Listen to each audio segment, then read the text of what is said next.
우리가 우주를 떠올릴 때 가장 먼저 보는 것은 언제나 빛이다. 밤하늘에 흩어진 별들, 망원경 사진 속에 가득 찬 은하들, 검은 배경 위에 촘촘히 밝힌 찬란한 점들. 그 이미지들은 마치 우주가 빛나는 물질로 가득 차 있는 장소인 것처럼 보이게 한다.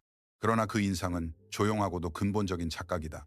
우주는 결코 붐비지 않는다. 우리가 보는 것은 모여 있는 것들 뿐이고, 보이지 않는 것은 그 사이를 압도적으로 채우고 있는 공허다. 우주의 실제 비율은 인간의 감각에 쉽게 들어오지 않는다. 우리가 만질 수 있고, 볼 수 있고, 이름 붙일 수 있는 모든 것, 별과 행성, 위성, 먼지, 암석, 바다, 생명체를 이루는 원자들까지 모두 천문학자들이 보통 물질이라고 부르는 범주에 속한다. 그러나 현재의 관측과 이론이 가리키는 바에 따르면 이 보통 물질은 우주 전체의 5%에도 미치지 않는다.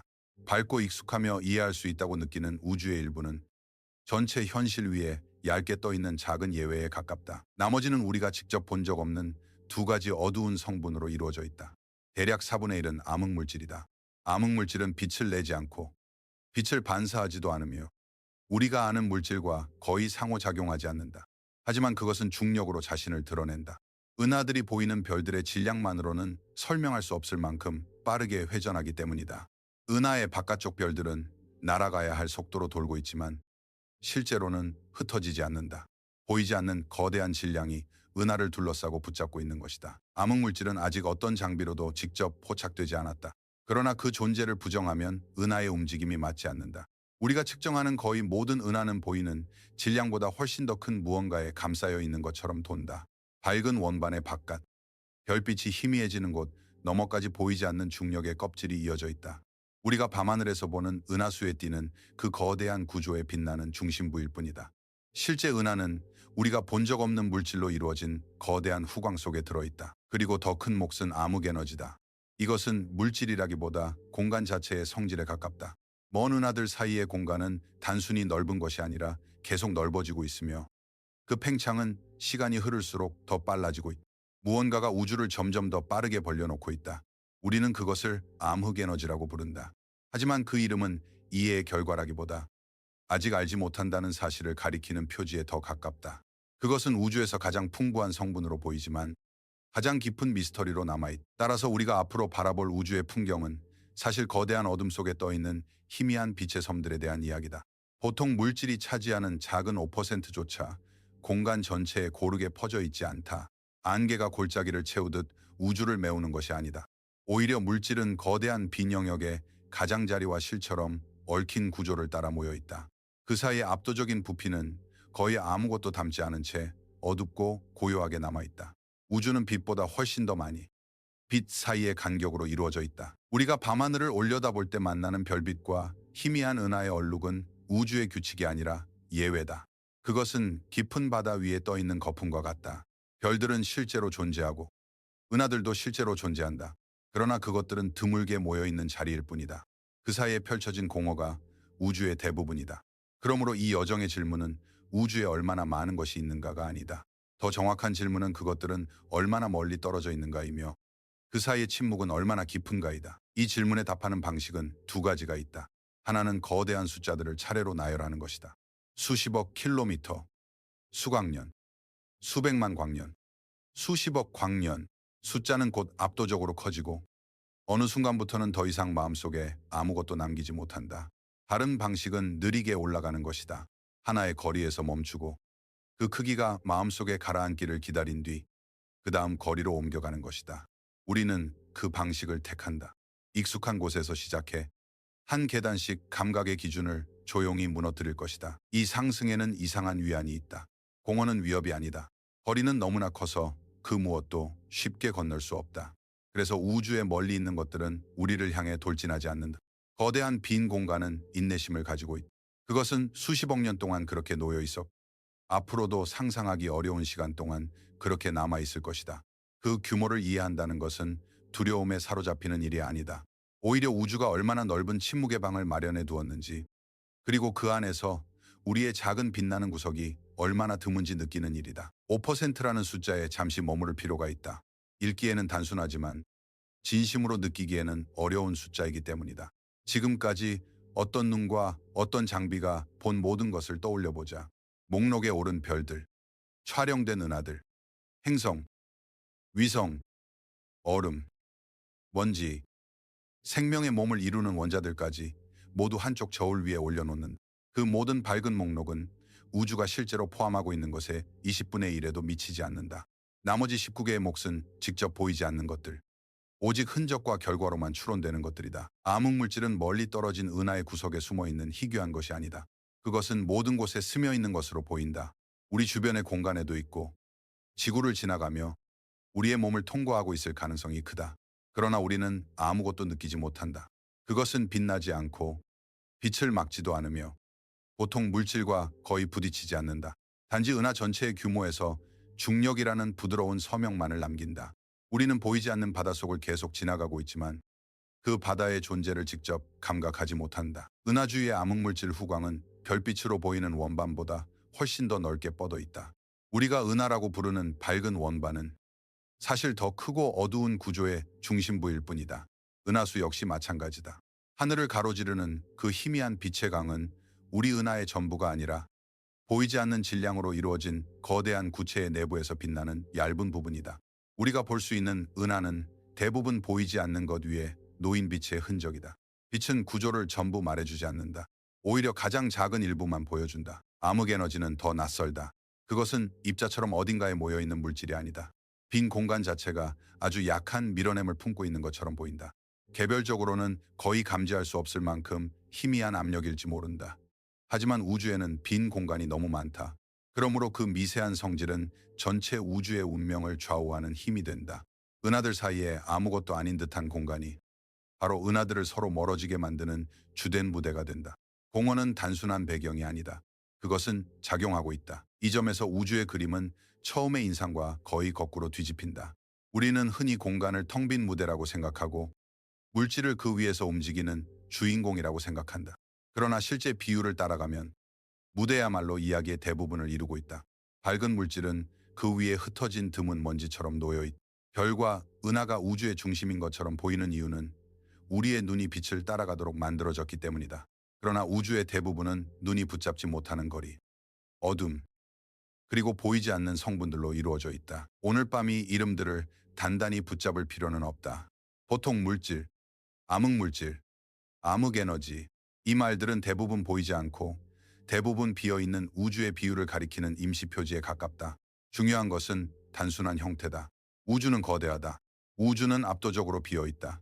그리고 그 안에 밝은 것들은 상상할 수 없을 만큼 얇게 퍼져 있다. 심지어 그 작은 5%의 밝은 물질조차 우주 전체에 고르게 펼쳐지지 않는다. 그것은 벽과 실, 매듭을 따라 모이고 그 사이에는 어두운 방들이 남는다. 눈에 보이는 우주 안에서도 대부분의 부피는 거의 아무것도 품지 않는다. 밝은 구조는 가장자리를 따라 존재하고 그 내부와 사이사이는 깊은 어둠으로 비어있다. 그래서 이 여정은 한 번의 거대한 결론으로 뛰어갈 수 없다. 마지막 숫자를 말하고 끝낼 수 있는 종류의 이야기가 아니다. 하나의 거리마다 머물러야 한다.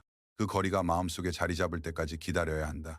그래야 빛과 공허의 비율이 공포가 아니라 조용히 기대어 쉴 수 있는 이해로 변한다. 우리는 가장 부드러운 공허에서 시작할 것이다.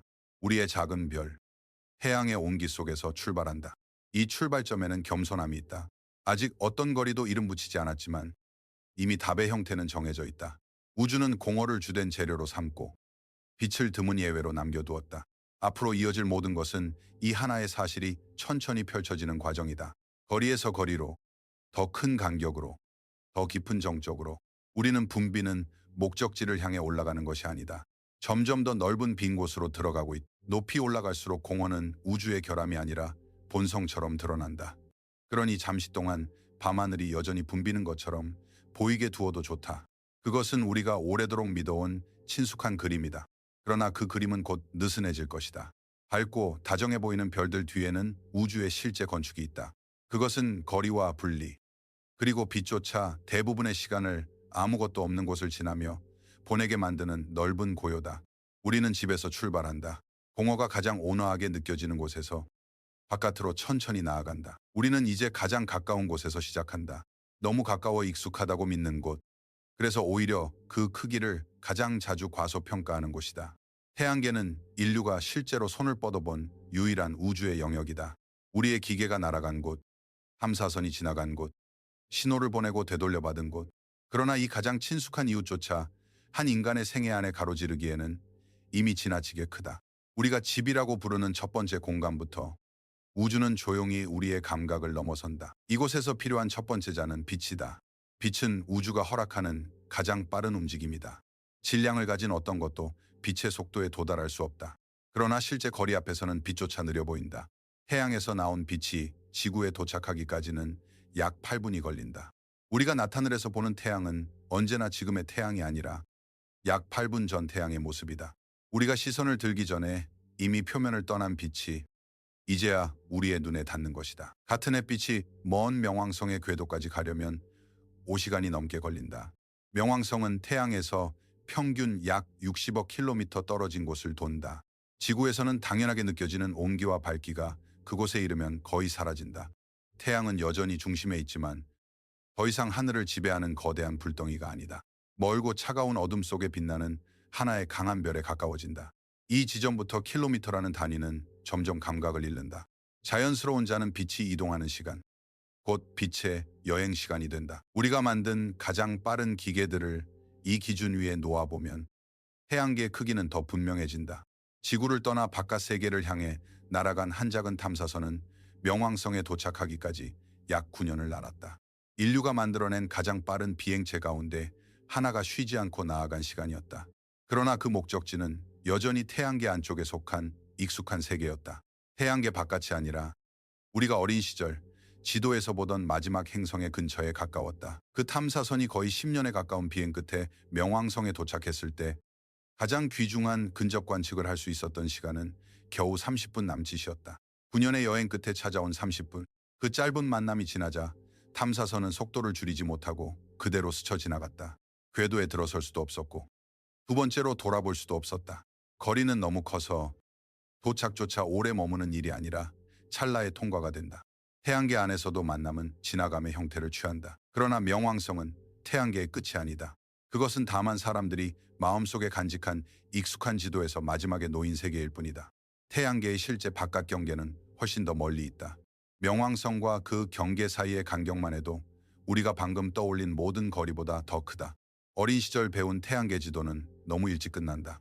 행성들이 끝났다고 해서 태양의 영역이 끝나는 것은 아니다. 태양계는 눈에 보이는 행성들의 줄보다 훨씬 넓고 훨씬 희미하게 바깥으로 이어진다. 인류가 만든 가장 먼 물체를 떠올려보자. 수십 년 전 외행성들을 방문하기 위해 발사된 탐사선들은 임무가 끝난 뒤에도 멈추지 않았다. 그들은 계속 바깥으로, 더 바깥으로 나아갔다. 그중 하나는 지금 인류가 만든 물체 가운데 가장 먼 곳에 있으며 지구로부터 약 230억 킬로미터 이상 떨어진 공간을 지나고 있다. 그것은 태양풍이 지배하는 영역을 넘어 태양과 별들 사이의 공간으로 들어섰다. 그러나 태양계 전체의 기준에서 보면 그 탐사선조차 이제 겨우 지배 문턱을 지난 셈이다. 그 탐사선은 거의 한 인간의 삶에 맞먹는 시간 동안 날아왔다. 우리가 만든 어떤 것보다 빠르고 끈질기게 바깥을 향해 움직였다. 그런데도 그것이 지나온 것은 태양의 가장 바깥 영역에 이르는 첫 단계일 뿐이다. 인류가 지금까지 쏘아 올린 모든 탐사선, 착륙선, 비행체는 이 작고 익숙한 주머니 속에 머물러 있었다. 우리가 만진 우주는 아직 하나의 별이 비추는 아주 작은 공간에 불과하다. 그 사실은 이 첫 번째 계단에서 이미 충분히 겸손하게 만든다. 태양계는 우리가 가장 잘 안다고 믿는 우주의 일부다. 그러나 그곳조차 9년의 비행으로 중간 거리 하나를 겨우 지나고 수십 년의 비행으로 태양 영향권의 안쪽 가장자리를 가까스로 넘어선다. 이곳이 가장 작은 출발점이라면, 공허가 가장 온화하고 익숙하게 느껴지는 장소라면 앞으로의 거리는 더 천천히 다루어야 한다. 이미 첫 계단에서 인간의 시간은 충분히 작아진다. 태양계는 가까운 곳이 아니라 우리가 겨우 가까운 곳이라고 부르기로 한 광대한 빈방이다. 그 크기를 마음속에 붙잡기 위해 축소된 그림을 하나 세워보자. 태양을 손바닥 위에 작은 동전 크기로 줄인다. 그 규모에서 지구는 몇 걸음 떨어진 곳에 놓인 먼지 한 알에 가깝다. 그 먼지에 아리받는 온기와 빛이 우리가 생명의 조건으로 알고 있는 햇빛 전부다. 안쪽 행성들의 가족은 작은 방 하나 안에 들어갈 수 있을 것이다. 그러나 같은 축척에서 명왕성은 거리 끝 저편, 수백 걸음 바깥에 놓인 거의 보이지 않는 점이 된다. 그 거리를 실제로 9년 동안 날아간 탐사선은 이 축소된 그림 속에서 포장도로 위를 아주 조금씩 기어가듯 움직일 것이다. 그리고 우리가 곧 만나게 될 태양계의 진짜 바깥 껍질은 그 작은 동전으로부터 몇 킬로미터나 떨어진 곳에 놓이게 된다. 거리의 끝도 골목의 끝도 아니다. 시야 밖으로 완전히 사라진 곳이다. 이렇게 축소해도 태양계의 바깥은 여전히 멀다. 작게 줄였는데도 감각은 따라가지 못한다. 이것이 가까운 우주의 첫 번째 성질이다. 행성들 사이에는 거의 아무것도 없다. 태양계는 흔히 행성과 소행성, 해성의 조각들로 복잡하게 채워진 공간처럼 그려지지만 실제로는 대부분 단순한 빈자리다. 소행성대조차 영화 속의 조밀한 바위밭과는 다르다. 탐사선이 그곳을 지나간다고 해서 바위 사이를 아슬아슬하게 피해야 하는 것은 아니다. 소행성들은 너무 멀리 떨어져 있어서 그 사이를 지나가는 기계가 어떤 암석 하나에 가까이 접근할 가능성도 매우 낮다. 소행성대의 대부분은 소행성이 아니라 소행성 사이의 간격이다. 빛은 이 간격들을 킬로미터보다 더 정직하게 말해준다. 햇빛은 안쪽 행성들까지 몇 분 만에 도착하지만 고리가 있는 거대 행성까지는 1시간이 넘게 걸리고 그 바깥 행성들까지는 몇 시간이 필요하다.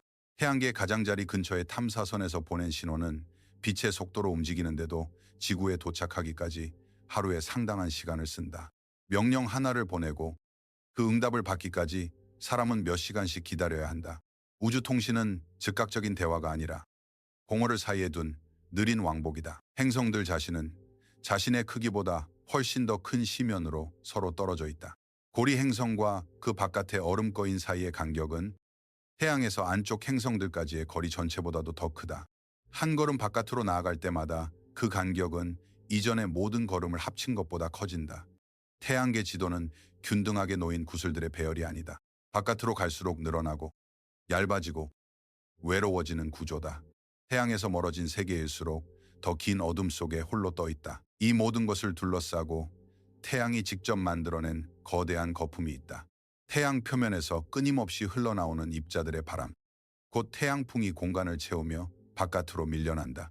이 거품은 성간 공간의 희박한 가스를 밀어내고 태양의 직접적인 영향이 닿는 한계를 만든다.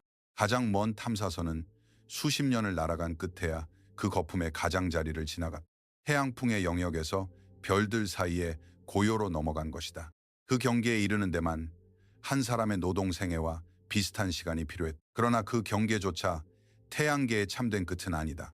그것은 태양풍의 한계일 뿐 태양 중력의 한계는 아니다. 그 너머에서는 행성들이 끝나고 태양풍도 희미해진다. 하지만 태양은 여전히 먼 얼음, 천체들을 느슨하게 붙잡고 있다. 훨씬 더 바깥, 훨씬 더 희미한 껍질 속에서 작은 얼음 세계들이 태양을 중심으로 아주 느리게 돈다. 우리가 아는 8개 혹은 9개의 세계가 끝나도 태양의 영역은 즉시 사라지지 않는다. 그것은 오래도록 흐려지며 계속된다. 이 사실에는 위로처럼 느껴지는 인내가 있다. 인류가 만든 가장 빠른 기계들이 몇십 년을 날아가도 우리는 아직 가장 가까운 우주의 작은 부분만을 지나고 있다.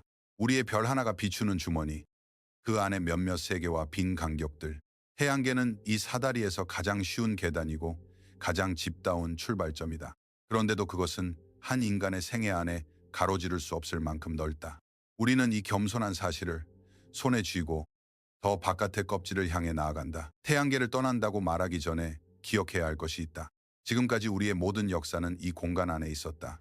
모든 발자국, 모든 건물, 모든 전쟁과 사랑, 모든 신호와 탐사선은 이 한별의 비단에서 일어났다. 바깥으로 나아가는 탐사선들은 우리가 실제로 보낸 물리적 흔적 가운데 가장 먼 것들이다. 그러나 그들조차 아직 완전히 떠난 것이 아니다. 태양계는 우리가 실제로 만진 우주의 방 하나이며 그 방 하나만으로도 이미 지나치게 크다. 지금도 그 탐사선은 어딘가에 있다.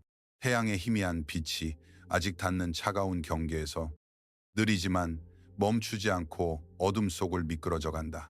그것은 인류가 보낸 가장 먼 물체다. 그러나 여전히 우리의 태양과 관련된 공간 안에 있다. 이 단순한 현재형의 사실, 지금 이 순간에도 그것이 바깥에 있지만 아직 진정한 의미로 집을 떠나지 못했다는 사실이 첫 번째 규모의 재설정이다. 명왕성은 경계가 아니며 가장 먼 탐사선도 경계가 아니다. 집은 생각보다 훨씬 더 넓다. 여기서부터 사다리는 본격적으로 높아지기 시작한다. 태양계의 친숙한 행성 지도는 이미 뒤에 놓여. 그러나 그 너머에도 태양이 남긴 희미한 지배는 계속된다. 우리가 눈으로 본 적 없고 직접 방문한 적도 없으며 오직 드문 손님들의 궤도로만 짐작해온 외곽의 영역이 기다리고 있다. 행성들이 끝난 뒤에도 태양의 집은 한동안 더 이어진다. 그리고 그 집의 진짜 바깥 껍질은 지금까지 말한 모든 거리의 기준을 다시 한번 조용히 지워버릴 만큼 멀다. 명왕성도 가장 멀리 나아간 탐사선도 태양계의 끝은 아니다.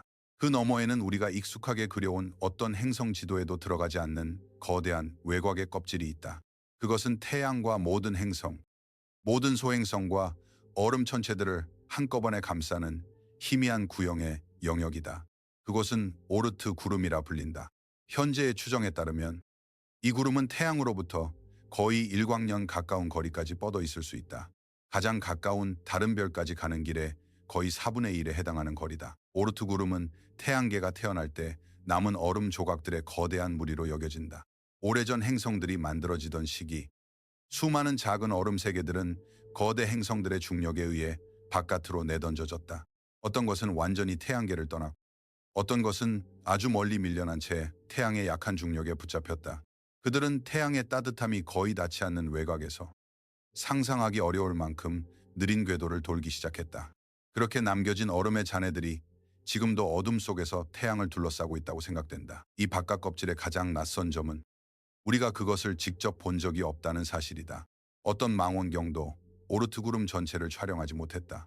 그곳의 천체들은 너무 멀고 너무 어둡고 서로 너무 희박하게 흩어져 있다. 각각은 작고 차갑게 얼어 있으며 햇빛을 거의 받지 못한다. 그래서 우리가 가진 가장 예민한 눈으로도 그들을 하나하나 붙잡기는 어렵다. 오르트 구름은 관측된 장소라기보다 추론된 장소다. 보이지 않는 해안을 떠내려온 나무 조각으로 짐작하는 것과 비슷하다. 그 추론의 실마리는 해성에서 온다. 아주 가끔 멀리 있던 얼음 천체 하나가 느린 궤도에서 살짝 흔들린다. 지나가는 별의 중력, 은하 전체의 미세한 조성력, 또는 다른 작은 천체들의 간섭이 그 궤도를 바꾼다. 그러면 그 얼음 조각은 오랜 낙하를 시작한다. 태양을 향해 수십만 년, 혹은 그보다 더 긴 시간 동안 떨어지다가 안쪽 태양계에 가까워지면 따뜻해지고 밝아진다. 얼음이 증발하며 꼬리를 만들고 우리는 그것을 하늘의 혜성으로 본다. 혜성들은 단순한 방문객이 아니다. 그들은 태양계의 가장 먼 해안에서 날아온 메신저다. 천문학자들은 그들이 어느 방향에서 들어오는지, 얼마나 길고 늘어진 궤도를 갔는지, 다시 돌아오기까지 얼마나 긴 시간이 필요한지를 살핀다. 그리고 그 궤도를 거꾸로 따라가며 그들이 출발했을 법한 거대한 저장고의 형태를 재구성한다. 오르트 구름은 이렇게 만들어진 그림이다. 직접 찍은 사진이 아니라 혜성들이 남긴 경로와 시간의 흔적으로 조립한 우주의 외곽 지도다. 그 크기는 말로 옮기기 어렵. 앞서 우리가 태양계라고 부르며 떠올린 행성들의 영역, 명왕성의 궤도, 가장 멀리 나아간 탐사선의 위치까지 모두 오르트 구름에 비하면 중심부의 작은 공간에 들어간다. 오르트 구름은 행성들이 끝나는 곳에 걸린 얇은 고리가 아니다. 그것은 익숙한 모든 것을 깊은 안쪽에 품은 거대한 빈 껍질이다. 태양과 행성들은 그 중심에 매우 작게 놓여 있고 그 바깥으로 차갑고 어두운 얼음의 영역이 거의 별 사이의 거리까지 이어진다. 가장 빠르게 멀어지고 있는 인류의 탐사선을 다시 떠올려 보자. 지금도 태양에서 멀어지고 있는 그 작은 기계가 현재 속도로 계속 나아간다면 오르트 구름 전체를 통과하는데 대략 3만 년이 필요할 수 있다. 3만 년의 끊임없는 비행. 그것은 태양계 바깥의 마지막 껍질 하나를 지나 반대편으로 빠져나가기 위한 시간이다. 우리가 집이라고 부르는 장소의 외곽을 가로지르는 데만 인류 문명의 전체 역사보다 훨씬 긴 시간이 요구된다. 3만 년은 기록된 역사보다 길다. 농경이 시작되기 전으로 거슬러 올라가고 도시와 문자와 왕국이 생기기 전에 시간까지 넘어간다. 그 숫자는 동굴 벽에 그림을 남기던 조상들의 시대에 가까운 깊이로 우리를 데려간다. 그리고 그 모든 시간은 다른 별에 도착하기 위한 시간이 아니다. 단지 우리 태양의 영역, 우리가 아직 한 번도 직접 본 적 없는 가장 바깥층을 통과하는 데 필요한 시간이다. 태양계의 끝은 가까운 문턱이 아니라 역사 전체를 길게 느려도 닿기 어려운 먼 침묵이다. 그곳에 있는 모든 것들에 대해 우리는 사실상 아무것도 탐사하지 못했다. 오르트 구름은 우리 뒷마당의 끝이지만 완전히 방문되지 않은 곳이다. 그 존재를 알려주는 것은 가끔 안쪽으로 떨어져 들어오는 혜성들 뿐이다. 그들은 수평선 넘어 해안에서 밀려온 병 속의 편지처럼 자신이 떠나온 먼 영역의 흔적을 싣고 온다. 우리는 그 편지 몇 장을 읽으며 해안의 모습을 상상한다. 하지만 그 해안 자체를 본 적은 없다. 해안계의 참된 경계는 아직도 어둠 속에 있다. 여기서 잠시 머무를 필요가 있다. 우리 자신의 태양계 경계가 아직 관측되지 않은 장소이며 인류 역사를 모두 이어붙여도 도달하기 어려운 곳이라는 사실 앞에서다. 그것은 특별한 장벽으로 숨겨져 있는 것이 아니다. 거대한 벽이나 불가능한 물리법칙이 우리를 막고 있는 것도 아니다. 단순히 멀다. 너무 멀어서 거리 그 자체가 충분한 장벽이 된다. 그리고 이 거리는 앞으로 우리가 만날 모든 거리 가운데 여전히 가장 가까운 편에 속한다. 사다리는 이제 막 오르기 시작했을 뿐이다. 오르트 구름은 고리보다 구에 가깝게 상상해야 한다. 행성들은 대체로 태양 주위를 하나의 납작한 평면 위에서 돈다. 마치 넓은 원반 위에 표시된 작은 점들처럼 그들은 비슷한 방향과 높이에서 태양을 둘러싼다. 그러나 오르트 구름은 다르다. 그것은 위와 아래 모든 방향에서 태양계를 감싼다. 익숙한 세계들을 한가운데에 넣고 그 주위를 희미한 얼음의 껍질로 둘러싼다. 태양계의 마지막 형태는 평평한 지도라기보다 어둠 속에 떠있는 거대한 구형의 집에 가깝다. 어떤 천문학자들은 오르트 구름을 두 부분으로 나누어 생각한다. 안쪽에는 더 두껍고 원반에 가까운 영역이 있고 바깥쪽에는 진정한 구형의 껍질이 펼쳐진다. 안쪽 부분도 행성들보다 훨씬 멀리서 시작되며 바깥 부분은 태양으로부터 거의 일광년까지 이어질 수 있다. 이 거대한 범위 안에 셀 수 없이 많은 얼음, 천체들이 흩어져 있다고 여겨진다. 수조계에 이를 수도 있는 작은 세계들이 각각 자기만의 광대한 빈 공간 속에 홀로 놓여 있는 것이다. 그곳에서 이웃이라는 말은 거의 의미를 잃는다. 오르트 구름의 작은 천체 하나와 그 다음 천체 사이의 간격은 안쪽 태양계 전체의 크기보다 클 수도 있다. 같은 구름에 속해 있지만 서로를 가까이 두고 모여 있는 것은 아니다. 그들은 하나의 무리를 이루면서도 대부분 홀로 있다. 태양의 중력이 그들을 느슨하게 붙잡고 있을 뿐 그 사이에는 거의 아무것도 없다.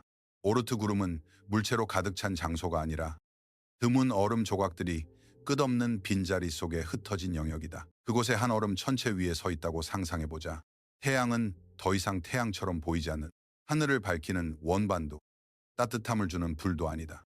그것은 많은 별들 가운데 하나보다 조금 더 밝은 점일 뿐이다. 낮은 없고 푸른 하늘도 없으며 태양과 행성의 가족에 속해 있다는 느낌도 없다.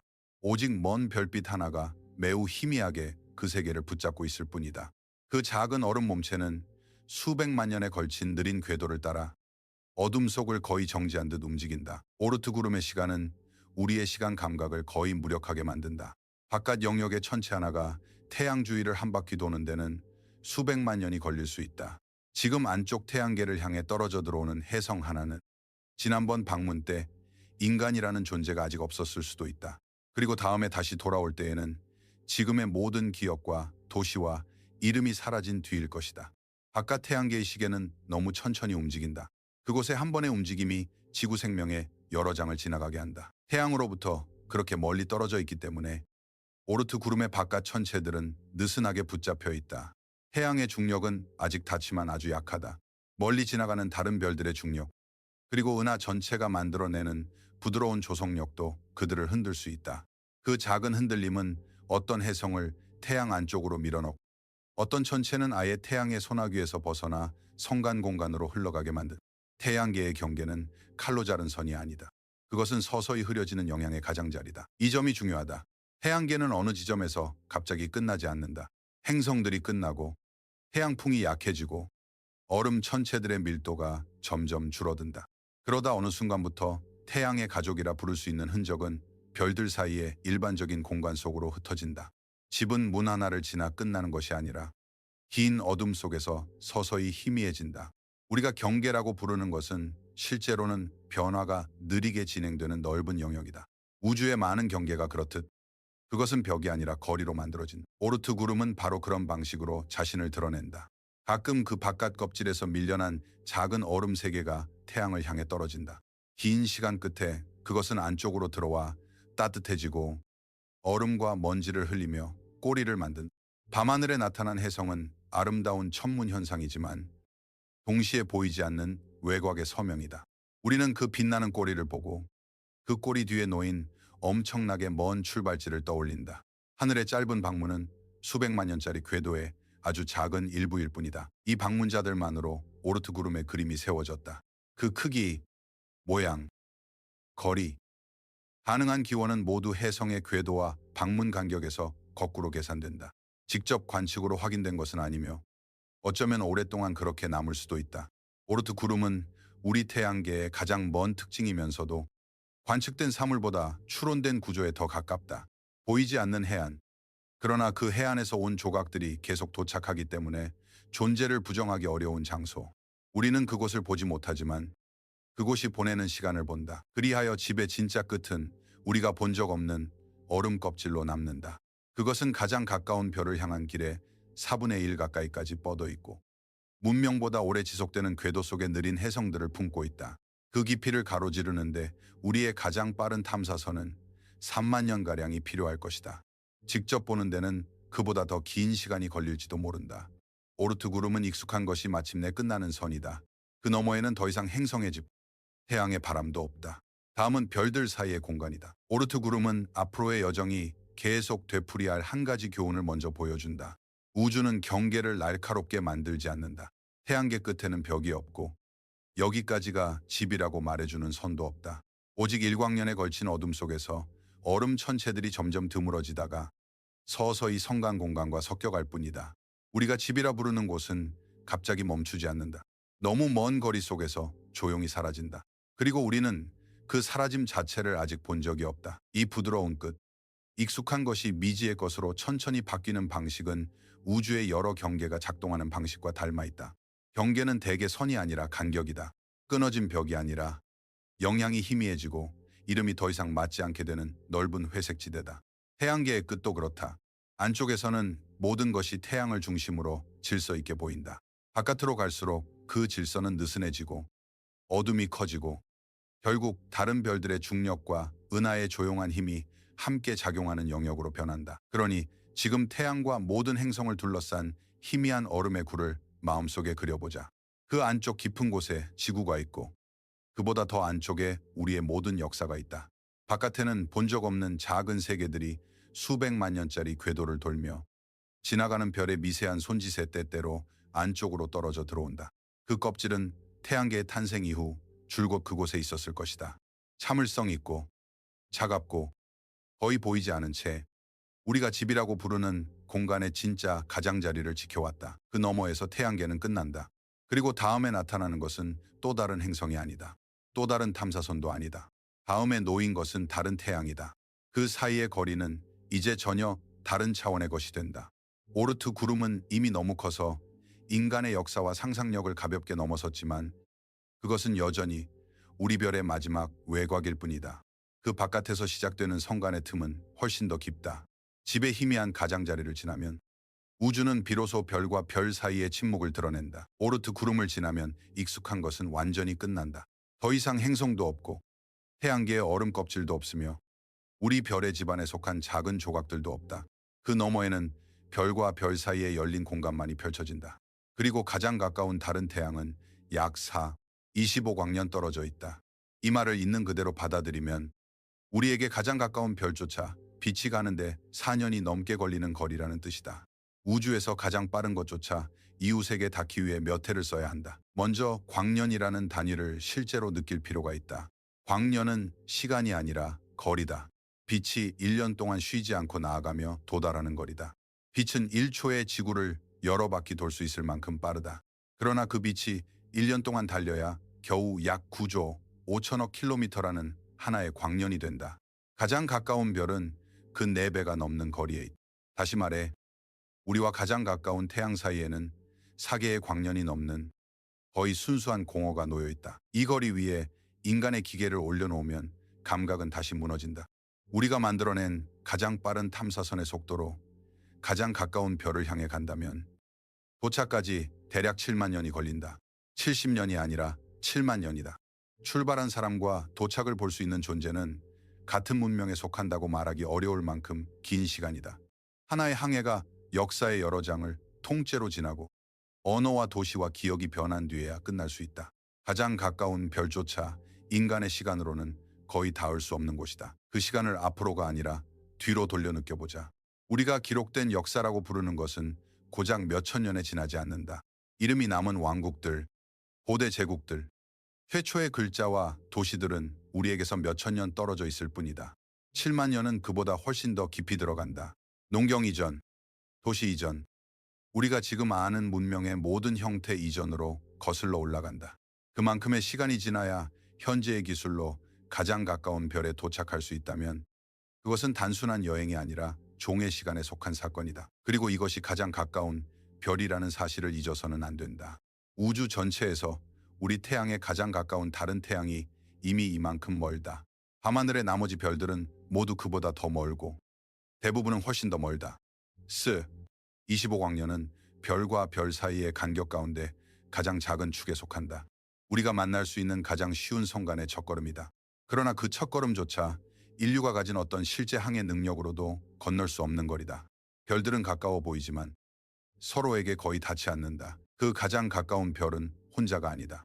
그것은 세 개의 별이 중력으로 묶인 항성계의 일부다. 그중 두 별은 우리 태양과 어느 정도 닮은 밝은 별들로 서로를 중심으로 천천히 공전한다. 그리고 우리에게 가장 가까운 별은 그 쌍성에서 훨씬 멀리 떨어진 작은 동반자다. 그것은 프록시마 센타우리라고 불리며 차갑고 작고 어두운 적색외성이다. 태양보다 훨씬 희미하지만 그만큼 오래 산다. 작은 불씨처럼 천천히 타오르며 현재 우주의 나이를 훨씬 넘는 세월 동안 빛날 수 있다. 적색외성은 우주의 장수한 별들이다. 크기가 작고 연료를 천천히 쓰기 때문에 거대한 별들처럼 격렬하게 타오르고 빨리 사라지지 않는다. 프록시마 센타우리 역시 우리 태양이 생을 마친 뒤에도 아주 오랫동안 남아있을 것이다. 지금은 맨눈으로 볼 수 없을 만큼 희미한 작은 별이지만 시간의 길이에서는 태양보다 훨씬 더 인내심이 깊다. 우주의 어둠 속에 놓인 붉은 잔불. 거의 모든 것이 변한 뒤에도 남아있을 느린 빛이다. 그 가장 가까운 별 주위에는 행성도 있다. 그중 하나는 액체 상태의 물이 표면에 존재할 수 있을지도 모르는 거리에 자리한 것으로 여겨진다. 이 말은 잠시문처럼 들린다. 겨우 4광년 남짓 떨어진 곳에 어쩌면 온도가 너무 뜨겁지도 차갑지도 않은 세계가 있을 수 있다는 가능성. 그러나 그 문은 곧 흐려진다. 적색외성은 작지만 조용하기만 한 별이 아니다. 때때로 강한 플레어를 분출하고 가까운 행성들은 그 거친 복사에 반복해서 노출될 수 있다. 프록시마 주위의 행성은 따뜻함을 얻기 위해 별에 매우 가까이 있어야 한다. 그러나 그 가까움은 동시에 위험이 된다. 별에서 터져나오는 갑작스러운 에너지의 파도는 행성의 대기를 벗겨내거나 표면을 거칠게 씻어내릴 수 있다. 그곳에 생명이 자리 잡을 수 있는지는 아직 확실히 알 수 없다. 온도만으로는 세계를 판단할 수 없다. 생명에게 필요한 것은 따뜻함뿐 아니라 오래 지속되는 안정과 보호이기 때문이다. 가장 가까운 행성은 희망과 의문이 동시에 놓인 작은 어두운 점이다. 이 미해결의 질문은 이상하게 조용하다. 우리에게 가장 가까운 별, 그 주위를 도는 가장 가까운 잠재적 세계 위에 걸려 있지만 답은 너무 멀리 있다. 25광년의 거리, 현재의 속도로 7만 년에 해당하는 간격이 그 물음과 우리 사이에 놓여 있다. 어쩌면 그 세계는 바위와 얼음과 얇은 대기만을 품은 채 별의 플레어에 씻기고 있을지도 모른다. 어쩌면 우리가 상상하지 못한 방식으로 어딘가를 견디고 있을지도 모른다. 현대 과학은 가능성을 열어두지만 결론을 말하지 않는다. 25광년이 실제로 무엇을 가르는지 느끼려면 다시 축소된 그림이 필요하다. 태양과 가장 가까운 별을 각각 오렌지 하나만 한 크기로 줄여보자. 두 오렌지를 실제 비율의 거리에 놓는다면 그들은 서로 몇 걸음 떨어져 있지 않다. 수천 킬로미터 이상 떨어져 있어야 한다. 하나는 한 대륙의 한쪽 끝에, 다른 하나는 그 너머 어딘가에 놓일 것이다. 그리고 그 사이에는 거의 아무것도 없다. 별의 간격이란 바로 그런 것이다. 따뜻한 두 과일 사이에 대륙보다 큰 빈 공기가 놓인 구조다. 프록시마 센타우리는 가장 가까운 별인데도 지구의 맨눈으로는 볼 수 없다. 너무 작고 차갑고 어둡기 때문이다. 그 빛은 4년이 넘는 우주 공간을 건너 우리에게 도달하지만 인간의 눈이 붙잡기에는 너무 희미하다. 가장 가까운 다른 태양이 우리 눈에는 보이지 않는다. 그것은 더 밝은 두 동반성의 빛 속에 가려지고 밤하늘의 어둠 속에 묻혀 있다. 가까움은 밝음을 보장하지 않는다. 우주에서 가까운 것조차 충분히 작고 희미하면 우리의 감각밖에 남는다. 그 항성계의 두 밝은 별은 서로를 돌며 긴 춤을 춘다. 태양과 비슷한 두 별이 수십 년에 걸친 느린 궤도 속에서 가까워졌다 멀어진다. 그 개의 어느 행성에서 하늘을 올려다본다면 하나가 아니라 두 개의 태양을 보게 될지도 모른다. 때로는 나란히 떠 있고 때로는 떨어져 있으며 낮의 빛과 그림자를 복잡하게 만들 것이다. 그 하늘은 우리의 하늘과 다르다. 그러나 그것은 우리 하늘 너머에 존재하는 가장 가까운 다른 하늘이다. 프록시마 센타우리 주위의 행성에서 우리 태양을 바라본다면 태양은 특별한 존재로 보이지 않을 것이다. 우리가 낮을 살게 하는 빛, 지구의 바다와 바람과 생명을 지탱하는 온기는 사광년의 거리에서 단 하나의 밝은 점으로 줄어든다. 그곳의 밤하늘 어딘가에 작은 별 하나가 있을 뿐이다. 만약 그곳에 바라보는 존재가 있다면 우리 태양은 그들에게 먼 이웃 중 하나일 것이다. 우리에게 가장 중요한 별도, 다른 하늘에서는 그저 조용한 점 하나가 된다. 오늘 밤 태양을 떠난 빛은 프록시마 센타우리에 도착하기까지 4년이 넘는 시간을 보낼 것이다. 지금 지구에서 그곳을 향해 신호를 보낸다면 그 신호는 4년 뒤에야 닿는다. 그리고 답이 돌아온다면 다시 4년 이상이 필요하다. 빛의 속도로 이루어지는 가장 빠른 대화조차 한 번의 인사와 응답에 거의 한 어린 시절만큼의 시간을 쓴다. 성간의 거리는 모든 것을 느리게 만든다. 빛도, 말도, 기다림도 그 거리를 피해갈 수 없다. 그래서 다른 별로 가는 꿈은 언제나 거리의 단순한 산술 앞에 선다. 인간의 생애 안에 가장 가까운 별에 도달하려면 우리는 빛의 속도의 상당한 부분에 이르는 속도로 움직여야 한다. 그러나 그런 속도에 물체를 올려놓는 데 필요한 에너지는 현재의 능력을 아득히 넘어선다. 더 빠르게 갈수록 필요한 에너지는 가파르게 늘어나고 빛에 가까운 속도는 단순한 엔진 개선으로 해결할 수 있는 문제가 아니다. 성간 항해의 난점은 기술의 느림만이 아니라 현실의 구조 그 자체에 놓여 있다. 현재 우리가 실제로 도달한 속도로는 가장 가까운 별까지의 여행도 수만 년을 요구한다. 그것은 한 세대의 계획이 아니라 문명 전체를 통과하는 시간이다. 배가 출발한 뒤 그 배를 기억할 사회가 남아있을지, 언어가 남아있을지, 목적지가 같은 의미를 가질지조차 알 수 없다. 우주는 단지 멀리 있는 것이 아니라 긴 지속을 요구한다.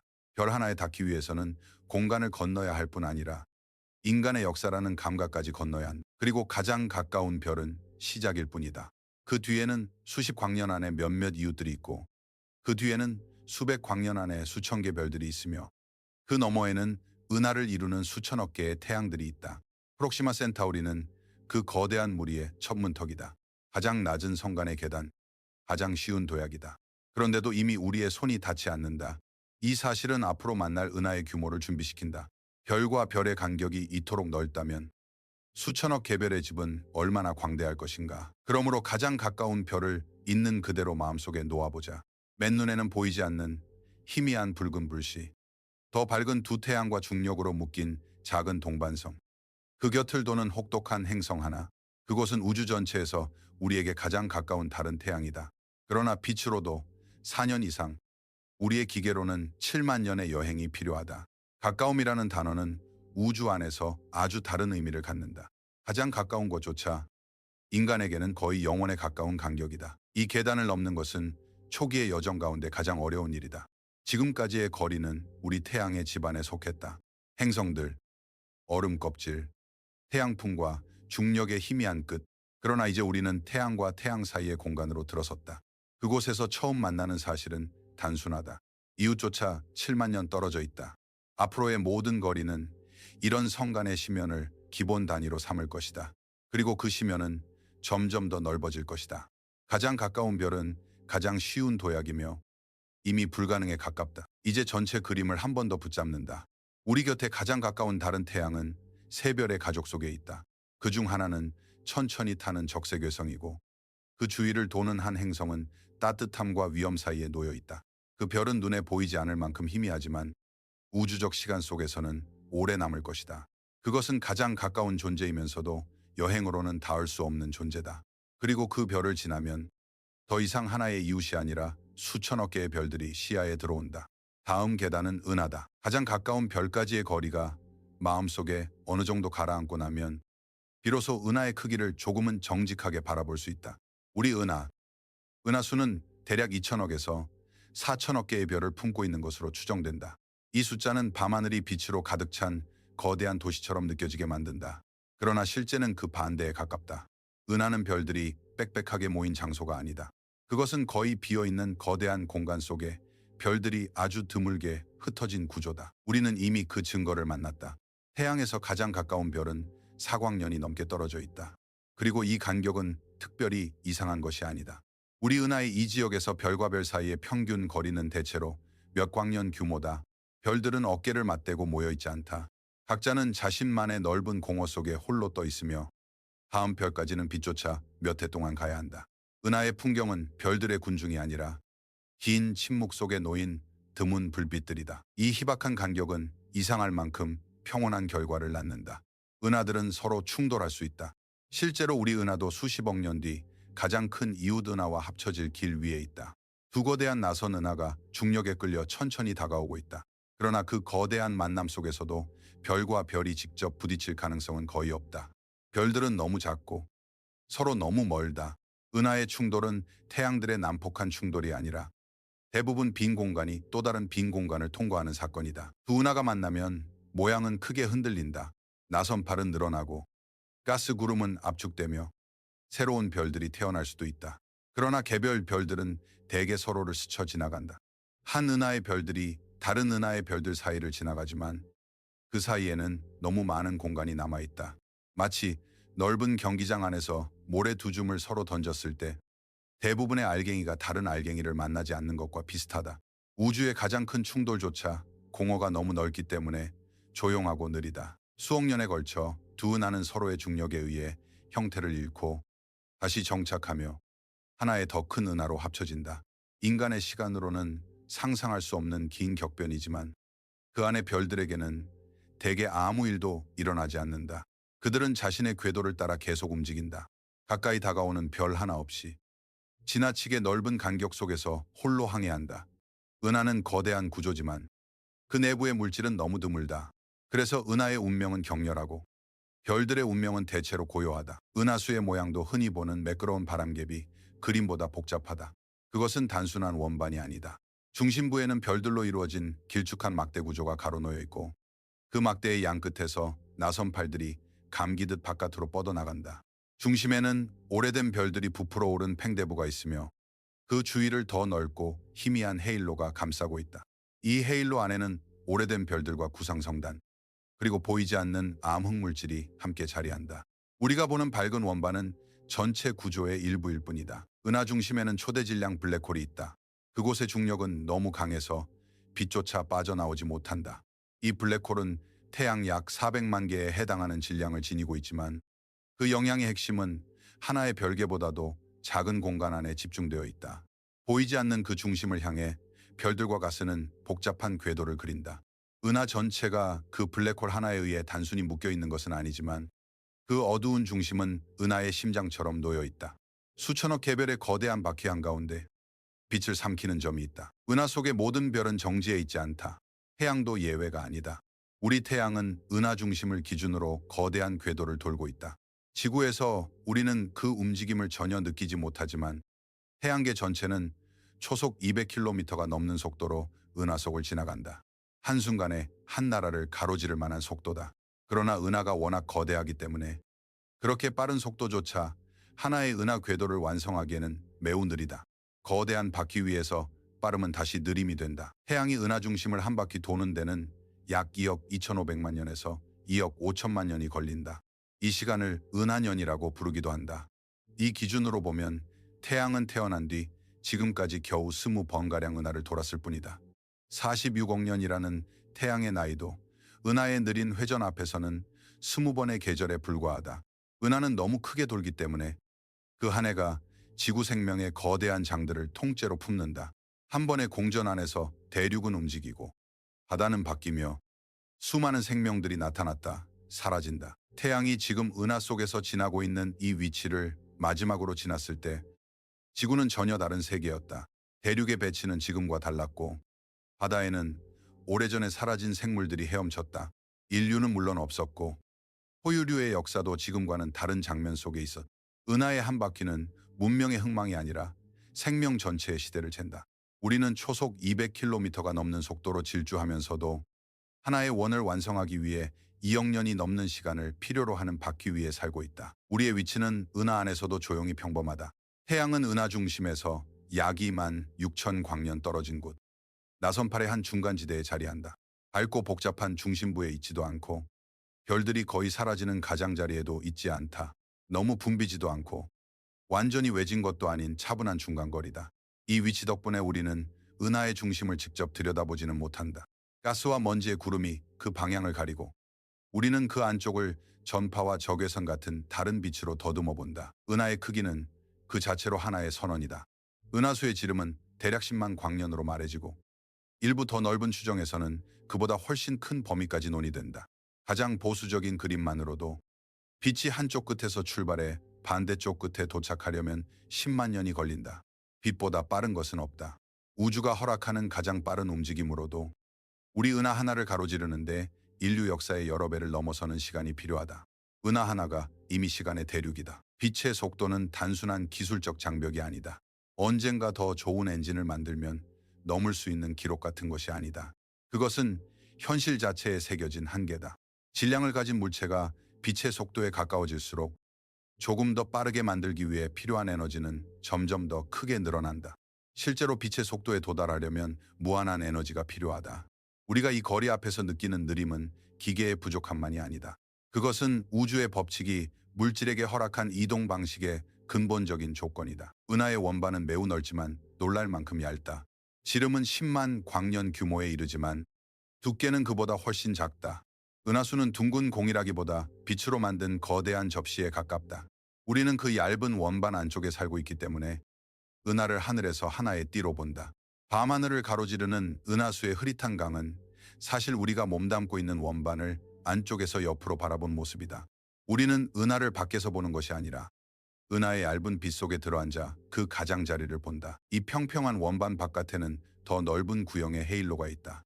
그곳에는 아주 오래된 별들이 희미하게 흩어져 있고 수십만 개의 고대 별들이 공처럼 모인 구상성단들이 은하 중심을 긴 궤도로 돈다.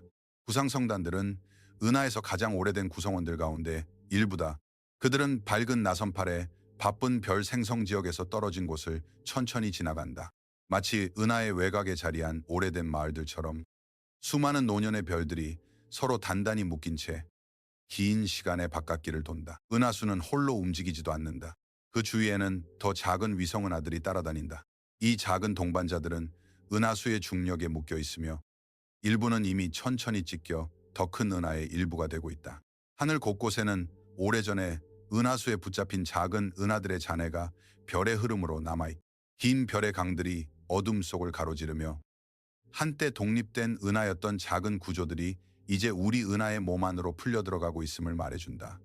은하도 먹고 흡수하고 기억한다. 이 모든 것, 원반과 나선팔, 중심막대와 팽대부, 헤일로와 위성은하들, 구상성단과 별의 흐름은 하나의 거대한 구조로 함께 움직인다.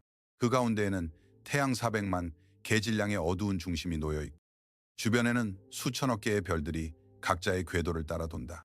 어느 별도 은하 전체를 느끼지는 못한다. 하지만 모두가 그 중력의 질서 안에서 움직인다.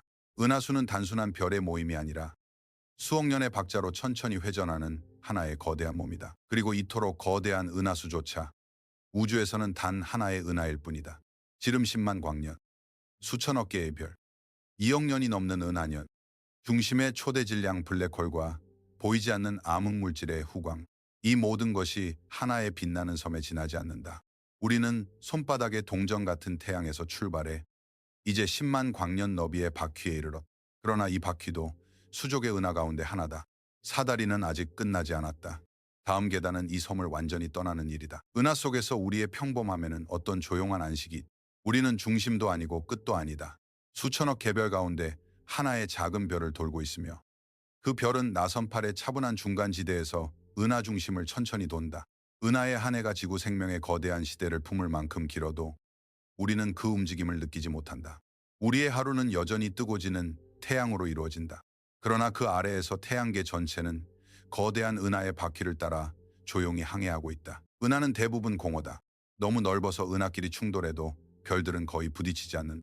그 규모는 어떤 영리함으로도 폐지할 수 없는 자연법칙의 한계 속에 놓여 있다. 우리는 은하 중심에서 26,000 광년 떨어진 조용한 나선팔 안쪽 10만 광년의 느린 회전 공간 속에서 살고 있다. 이 사실은 두려움을 주기보다 오히려 넓은 안정감을 준다. 별들은 서로를 밀치지 않고 버리는 모든 것을 넉넉히 떨어뜨려 둔다. 은하의 아름다움은 빛뿐 아니라 그 빛 사이에 광대한 침묵에도 그러나 은하수는 끝이 아니다.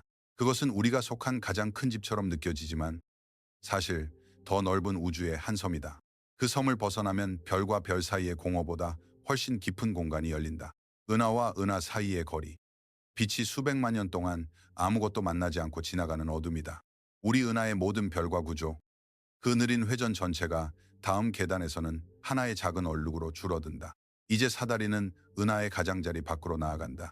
그리고 그곳에서 우리는 또 다른 거대한 섬의 희미한 빛을 만나게 된다. 은하수의 가장자리를 마음속으로 벗어나면 다음 계단은 다시 한번 감각을 넓히라고 요구한다. 우리 은하 밖에서 가장 가까운 거대한 이웃 은하는 약 250만 광년 떨어져 있다. 도시의 불빛에서 멀리 떨어진 맑고 어두운 밤. 그것은 맨눈으로도 겨우 볼 수 있다. 검은 하늘 위에 떠있는 희미하고 창백한 얼룩. 그러나 그 얼룩은 별도 아니고 구름도 아니다. 수천억 개의 태양을 품은 또 하나의 거대한 은하다. 그 희미한 빛을 본다는 것은 일종의 시간 여행이다. 그 빛은 250만 년 동안 은하와 은하 사이의 공허를 지나왔다. 우리가 오늘 밤 그것을 본다면 그 빛은 지금 막 도착한 것이지만 출발은 아주 먼 과거였다. 지구 위의 조상들이 아직 지금의 인간과는 다른 모습으로 살아가던 시대. 대륙과 기후와 생명의 풍경이 모두 달랐던 시대에 그 빛은 이미 길을 떠났다. 그리고 이제야 우리의 눈에 닿는다. 가까운 이웃 은하조차 현재의 모습으로 보이지 않는다. 이 사실은 밤하늘 전체에 적용된다. 다만 이 거리에서는 그것이 더 분명해진다. 우리는 먼 하늘의 어떤 것도 지금 그대로 보지 못한다. 별빛은 언제나 오래된 빛이다. 어떤 빛은 몇 년 늦고 어떤 빛은 수백 년 늦으며 은하의 빛은 수백만 년 늦다. 우주는 우리에게 현재형으로 나타나지 않는 그것은 여러 시대의 이미지가 한 하늘에 동시에 걸린 전시장처럼 보인다. 가까운 것은 비교적 최근의 모습으로 먼 것은 훨씬 오래된 모습으로 우리에게 도착한다. 은하수와 그 거대한 이웃은 중력으로 묶여 있다. 둘은 더 작은 은하들과 함께 하나의 느슨한 모임을 이룬다. 이 모임은 국부은하군이라 불리며 약 1천만 광년에 걸쳐 50개 안팎의 은하를 품고 있다. 그 대부분은 작고 희미한 외소 은하들이다. 두 개의 큰 나선 은하, 곧 우리 은하와 그 이웃 은하를 중심으로 작은 동반자들이 조용히 따라다닌다. 함께 보면 이들은 더 넓은 공허 속에서 하나의 섬처럼 떠있는 은하들의 가족이다. 우리 은하와 이웃 은하 사이의 250만 광년, 국부은하군 전체의 1천만 광년은 이제 새로운 의미에서 작은 거리로 바뀐다. 앞서 별과 별 사이에 사광년조차 거의 건널 수 없는 심연처럼 느껴졌지만 여기서는 은하 내부의 지역적 세부에 가까워진다. 은하수의 지름신만 광년도 이웃 은하까지의 거리 앞에서는 한 조각에 불과하다. 사다리는 언제나 이렇게 작동한다. 한 계단에서 전부처럼 느껴지던 규모가 다음 계단에서는 조용한 배경으로 줄어든다. 그 창백한 얼룩, 가장 가까운 거대한 이웃 은하 자체에 잠시 머무를 필요가 있다. 그것은 우리 은하와 닮은 거대한 나선 은하다. 수천억 개의 별을 품고 나선팔을 감으며 중심에는 자신만의 초대 질량 블랙홀이 놓여 있다. 그 안에는 우리가 결코 직접 볼 수 없는 수많은 행성과 위성, 어두운 먼지구름, 오래된 별과 새로 태어나는 별들이 있을 것이다. 하늘의 희미한 얼룩 하나가 사실은 또 다른 은하수이며 또 다른 거대한 역사 전체다. 그 은하는 우리가 생각하는 것보다 훨씬 크게 하늘에 걸려 있다. 맨눈에 보이는 것은 밝은 중심부의 작은 얼룩뿐이다. 만약 우리의 눈이 그 희미한 바깥 원반까지 볼 수 있을 만큼 예민하다면 그 은하의 전체 모습은 보름달보다 몇 배나 더 넓은 하늘을 차지할 것이다. 밤하늘에는 이미 거대한 은하 하나가 펼쳐져 있지만 우리는 그 대부분을 보지 못한다. 우주는 종종 그렇게 자신을 숨긴다. 크지 않아서 안 보이는 것이 아니라 너무 희미해서 보이지 않는 그 은하는 우리에게 다가오고 있다. 우주가 전체적으로 팽창하고 있음에도 가까운 은하들 사이에서는 중력이 그 팽창보다 강하게 작용할 수 있다. 은하수와 이웃 은하는 수십억 년에 걸친 느린 길 위에서 서로를 향해 움직인다. 언젠가 두 은하는 가까워지고 서로를 관통하듯 지나가며 다시 돌아와 하나의 더 큰 은하로 합쳐질 것이다. 그 과정에서 나선팔의 모양은 사라지고 별들의 궤도는 재배열되며 새로운 형태의 은하가 태어날 것이다. 그러나 그 만남은 별들의 직접적인 충돌이 아니다. 은하끼리 합쳐져도 별들은 대부분 서로를 지나친다. 두 거대한 나선의 수천억 개별들이 얽히는 것처럼 보여도 각 별 사이의 공간은 너무 넓다. 별들은 서로의 사이를 통과하고 중력의 지시에 따라 새로운 궤도를 찾는다. 미래의 그 거대한 사건은 겉으로는 격렬해 보일지 모르지만 개별 별의 관점에서는 긴 시간에 걸친 고요한 방향 전환에 가깝다. 우주의 충돌은 인간이 상상하는 파괴와는 다른 방식으로 일어난다. 국부은하군 안에는 세 번째 나선 은하도 있다. 두 거대한 은하보다 작지만 여전히 자신의 별들과 팔을 지닌 독립된 구조다. 그 밖에는 수십 개의 외소 은하들이 있다.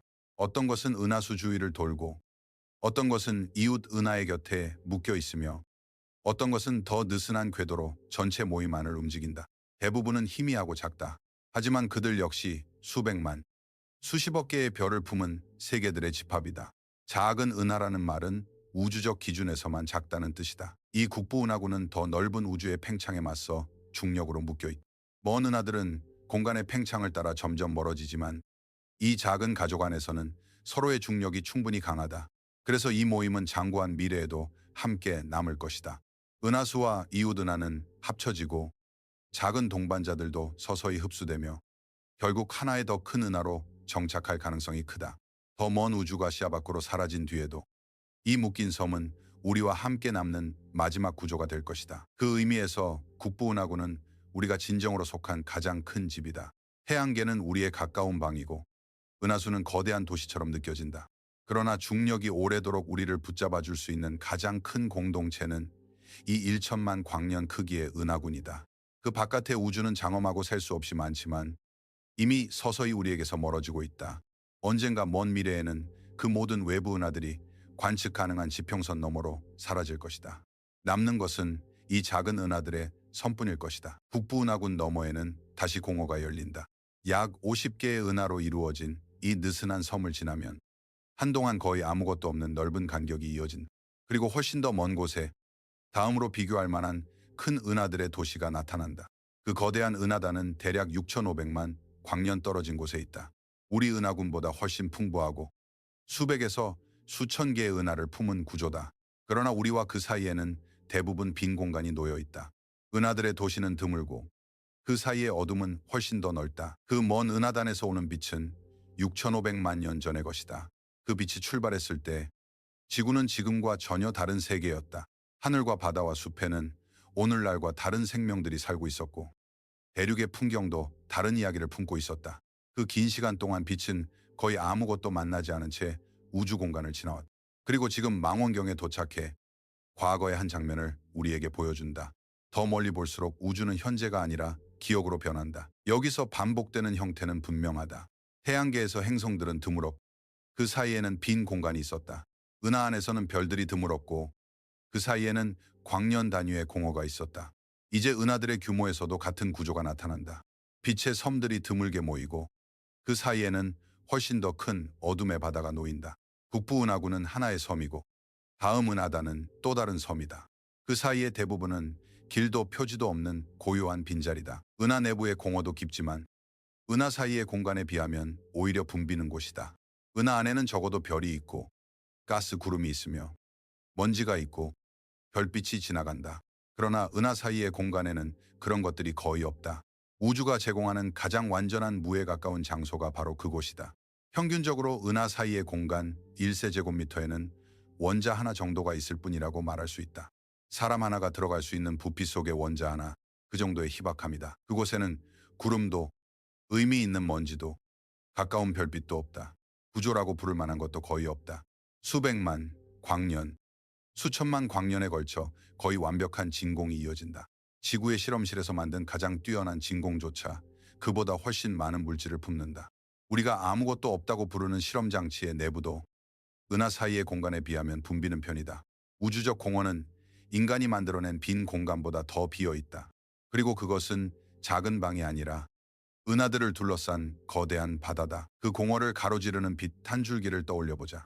빛은 한 은하를 떠나 바깥으로 나아간다. 곧 별들은 뒤로 사라지고 가스와 먼지의 흔적도 희박해진다. 그 앞에는 거의 아무것도 없다. 빛을 흐리게 할 먼지도, 산란시킬 기체도, 방향을 꺾을 가까운 별도 없다.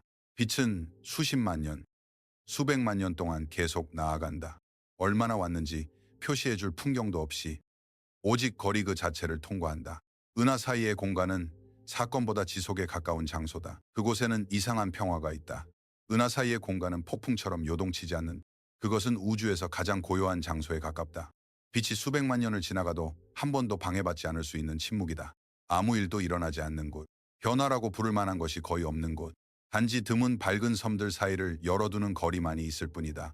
이 공원은 파괴의 모습이 아니라 우주가 자신의 구조를 유지하는 방식이다. 빛나는 것들이 서로 너무 가까워지지 않도록 하는 넓은 침묵이다. 은하들 자체도 그 사이의 간격에 비하면 은하수 하나를 동전 크기로 줄인다면 가장 가까운 거대한 이웃 은하는 방저편에 놓일 것이다. 그리고 그 사이의 대부분은 아무것도 없는 공기다. 이 비율을 우주 전체로 확장하면 은하들은 거대한 홀 안에 드문드문 놓인 접시들처럼 보인다. 접시들은 밝고 복잡하지만 홀의 대부분은 빈 공간이다. 우리가 우주를 별과 은하로 이루어진 장소라고 말할 때 실제 비율은 그 반대의 이야기를 들려준다. 공허가 우주의 진짜 재료라는 생각은 여기서 더 또렷해진다. 우리는 흔히 별과 세계가 실제 사물이고 빈 공간은 그 사이의 틈이라고 생각한다. 그러나 양을 따지면 빈 공간이 압도적인 다수다. 공간은 배경이 아니라 거의 모든 것이다. 은하들은 그 속에 흩어진 작은 점들이다. 빛은 우주를 대표하는 것이 아니라 우주 속에서 매우 드물게 모인 예외적 현상이다. 우리가 밤하늘에서 보는 풍요는 공허의 한가운데 있는 작은 밀집 지역 안에서 보는 풍경이다. 빛의 긴 여행 역시 이 사실을 말한다. 한 은하에서 다른 은하로 가는 빛은 자신의 삶 대부분을 별 가까이에서 보내지 않는다.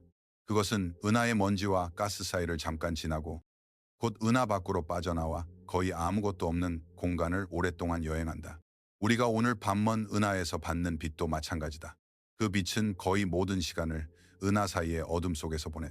빛조차 자신의 생의 대부분을 어두운 공허 속에서 보낸다. 바로 그 공허 때문에 우리는 먼 우주를 볼 수 있다. 은하 사이의 공간이 더 조밀했다면 먼 은하의 빛은 도중에 흩어지고 흡수되고 흐려졌을 것이다. 그러나 우주의 큰 간격은 너무 비어 있어서 빛은 거의 보존된 채 수백만 년, 수십억 년을 지나올 수 있다. 물론 거리가 멀어질수록 빛은 희미해지고 공간의 팽창 속에서 파장이 늘어난다. 하지만 그것은 대부분 막히지 않는다. 우주를 지배하는 공허는 동시에 우주를 볼 수 있게 하는 투명한 통로다. 만약 은하 사이의 공간 한가운데 서 있을 수 있다면 그곳의 어둠은 지구에서 경험할 수 있는 어떤 밤과도 다를 것이다. 가까운 태양은 없고 가까운 별도 없다. 하늘에는 은하들이 너무나 멀리 떨어진 희미한 얼룩으로만 보일 것이다. 가장 가까운 은하조차 수백만 광년밖에 있을지 모른다. 위도 아래도 방향을 알려줄 지형도 없다. 평균적으로 거대한 부피마다 원자 하나가 떠 있는 곳, 몸을 맡길 흐름도 닿을 목표도 없는 거의 완전한 침묵이다. 그럼에도 그 공허가 완전히 비어 있는 것은 아니다. 아주 드물게 은하에서 쫓겨난 떠돌이, 별들이 은하 사이의 어둠을 지난다. 오래전 가까운 중력 만남이나 은하 병합의 느린 폭력 속에서 자신의 고향 은하를 벗어난 별들이다. 그들은 주변에 어떤 은하도 없이 홀로 여행한다. 가장 가까운 별 이웃은 수백만 광년 떨어져 있을지도 모른다. 우주에서 가장 외로운 별들. 그러나 그들도 어딘가를 향해 급히 가지 않는다. 그저 오래나 거대한 빈 공간을 가로지른다. 북부 은하군과 그 너머의 공허를 함께 놓고 보면 우리의 진짜 이웃은 단순히 태양계도 은하수도 아님을 알게 된다. 우리는 1천만 광년 규모의 작은 은하섬 안에 있고 그 너머에는 훨씬 큰 간격이 펼쳐진다. 이 섬은 중력으로 남고 더 먼 구조들은 언젠가 시야 밖으로 미끄러져 갈 것이다. 지금 우리가 보는 우주는 아직 열린 상태다. 이웃 은하의 오래된 빛도 먼 은하단의 고대 신호도 아직 도착하고 있다. 그러나 그 사이의 대부분은 언제나 침묵이었다. 은하 사이의 공간은 이 사다리에서 상상력이 마침내 붙잡을 것을 잃는 계단이다. 태양계에는 행성이 있었고 은하에는 별들이 있었다. 그러나 여기에는 수백만 광년에 걸쳐 거의 없는 물질만이 남는다. 하나의 원자가 커다란 부피 속에 홀로 떠 있는 어둠, 그것을 정직하게 그리려면 거의 아무것도 그리지 않아야 한다. 그리고 바로 그것이 우주의 보통 상태다. 은하들은 예외다. 이 침묵, 이 거의 완전한 진공이 규칙이다. 다음 계단에서는 이 공허가 더 큰 무늬로 드러난다. 수많은 은하를 한꺼번에 바라볼 만큼 충분히 멀리 물러서면 우주는 더 이상 무작위로 흩어진 점들의 집합처럼 보이지 않는다. 가까이에서는 은하 하나하나가 독립된 섬처럼 보인다. 조금 더 멀리서는 은하들이 작은 무리와 큰 무리를 이루는 것이 보인다. 그러나 더 크게 물러나면 그 모든 섬들이 하나의 거대한 무늬 안에 놓여 있다는 사실이 드러난다. 우주는 단순히 흩어져 있지 않다. 가장 큰 규모에서 우주는 실과 매듭, 어두운 빈방들로 짜여 있다. 그 구조는 단계적으로 쌓인다. 은하들은 먼저 작은 무리와 은하단을 이룬다. 수십 개, 수백 개, 때로는 수천 개의 은하가 중력으로 묶여 하나의 도시처럼 움직인다. 그 은하단들은 다시 더 넓은 흐름과 배열 속에서 초은하단이라 불리는 거대한 집합을 이룬다. 그리고 초은하단들은 서로 끊어진 섬이 아니라 길고 가느다란 필라멘트로 이어진다. 필라멘트는 우주를 가로지르는 은하들의 실이다. 수억 광년에 걸쳐 이어지는 빛의 밧줄, 어둠 속에 걸린 거대한 섬유다. 여러 필라멘트가 만나는 곳에서는 은하들이 더욱 조밀하게 모인다. 그곳은 우주의 밝은 매듭이다. 은하단과 초은하단들이 겹치고 보이지 않는 중력이 더 많은 물질을 끌어들인다. 반대로 실과 매듭 사이에는 거대한 빈 영역이 열린다. 거의 아무 은하도 없는 어두운 거품들이다. 충분히 멀리서 보면 우주는 하나의 거대한 거품 구조처럼 보인다. 얇고 밝은 벽과 실들이 어두운 빈 공간을 둘러싸고 그 벽 위에 은하들이 드문드문 빛난다. 이것이 우주의 가장 큰 문이다. 이 구조를 우리는 우주거대 구조 또는 코스믹 웹이라고 부른다. 코스믹 웹은 별이나 은하 하나보다 훨씬 크고 은하단 하나보다도 더 넓다. 우리가 지금까지 지나온 모든 것은 그 안의 작은 부분이다. 태양, 태양계, 은하수, 북부은하군. 그 모두는 이 거대한 그물의 한 가느다란 실 위에 놓여 있다. 코스믹 웹 전체를 본다는 것은 우주의 골격을 보는 일과 같다. 모든 은하가 매달려 있는 뼈대, 빛과 공허가 함께 만든 가장 큰 건축을 보는 것이다. 우리 은하가 이 웹 안에서 어디에 있는지는 오랫동안 분명하지 않았다. 우리는 그 구조의 안쪽에 살기 때문에 바깥에서 전체 모습을 내려다볼 수 없다. 천문학자들은 수많은 은하의 위치와 움직임을 하나하나 측정해야 했다. 수천 개, 수만 개의 은하가 어느 방향으로 흐르는지 추적한 끝에 우리 은하와 주변 은하들이 같은 거대한 흐름 속에 놓여 있다는 사실이 드러났다. 그들은 모두 어떤 중력의 낮은 곳을 향해 아주 느리지만 함께 끌려가고 있었다. 우리는 정지해 있지 않다. 태양은 은하를 돌고 은하수는 국부은하군 안에서 움직이며 북부은하군 전체도 더 큰 흐름을 따라간다. 우리 은하는 수많은 다른 은하들과 함께 느낄 수 없을 만큼 느린 우주의 조류 위에 떠 있다. 그 흐름을 거꾸로 따라가면 우리가 속한 더 큰 초은하단의 윤곽이 나타난다.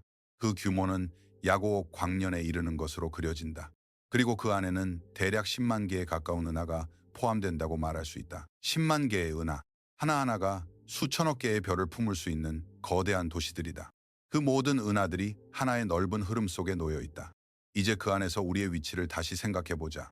북부은하군, 곧 은하수와 안드로메다, 은하와 수십 개의 작은 동반 은하들로 이루어진 1천만 광년짜리 작은 섬은 이 초은하단의 바깥 가장자리에 놓인 희미한 잔물결에 불과하다. 몇 계단 전에는 상상조차 어려웠던 우리의 은하 이웃 전체가 이제는 훨씬 더 큰 구조의 얇은 실한 조각이 된다. 사다리는 늘 같은 방식으로 감각을 바꾼다. 태양계는 은하 앞에서 사라졌다. 은하수는 국부은하군 앞에서 하나의 섬이 되었다. 북부은하군은 초은하단 앞에서 작은 가지가 되었다. 그리고 초은하단조차 코스믹 웹 전체 앞에서는 하나의 매듭, 하나의 흐름, 하나의 지역적 무늬일 뿐이다. 규모가 커질수록 우리의 자리는 계속 한 점에 가까워진다. 그러나 그것은 우리를 지우는 일이 아니다. 오히려 우리가 속한 구조의 깊이를 더 넓은 배경 속에서 보게 하는 일이다. 코스믹 웹은 멈춰 있는 사진이 아니다. 그것은 시간 속에서 자라왔고 지금도 아주 느리게 변하고 있다.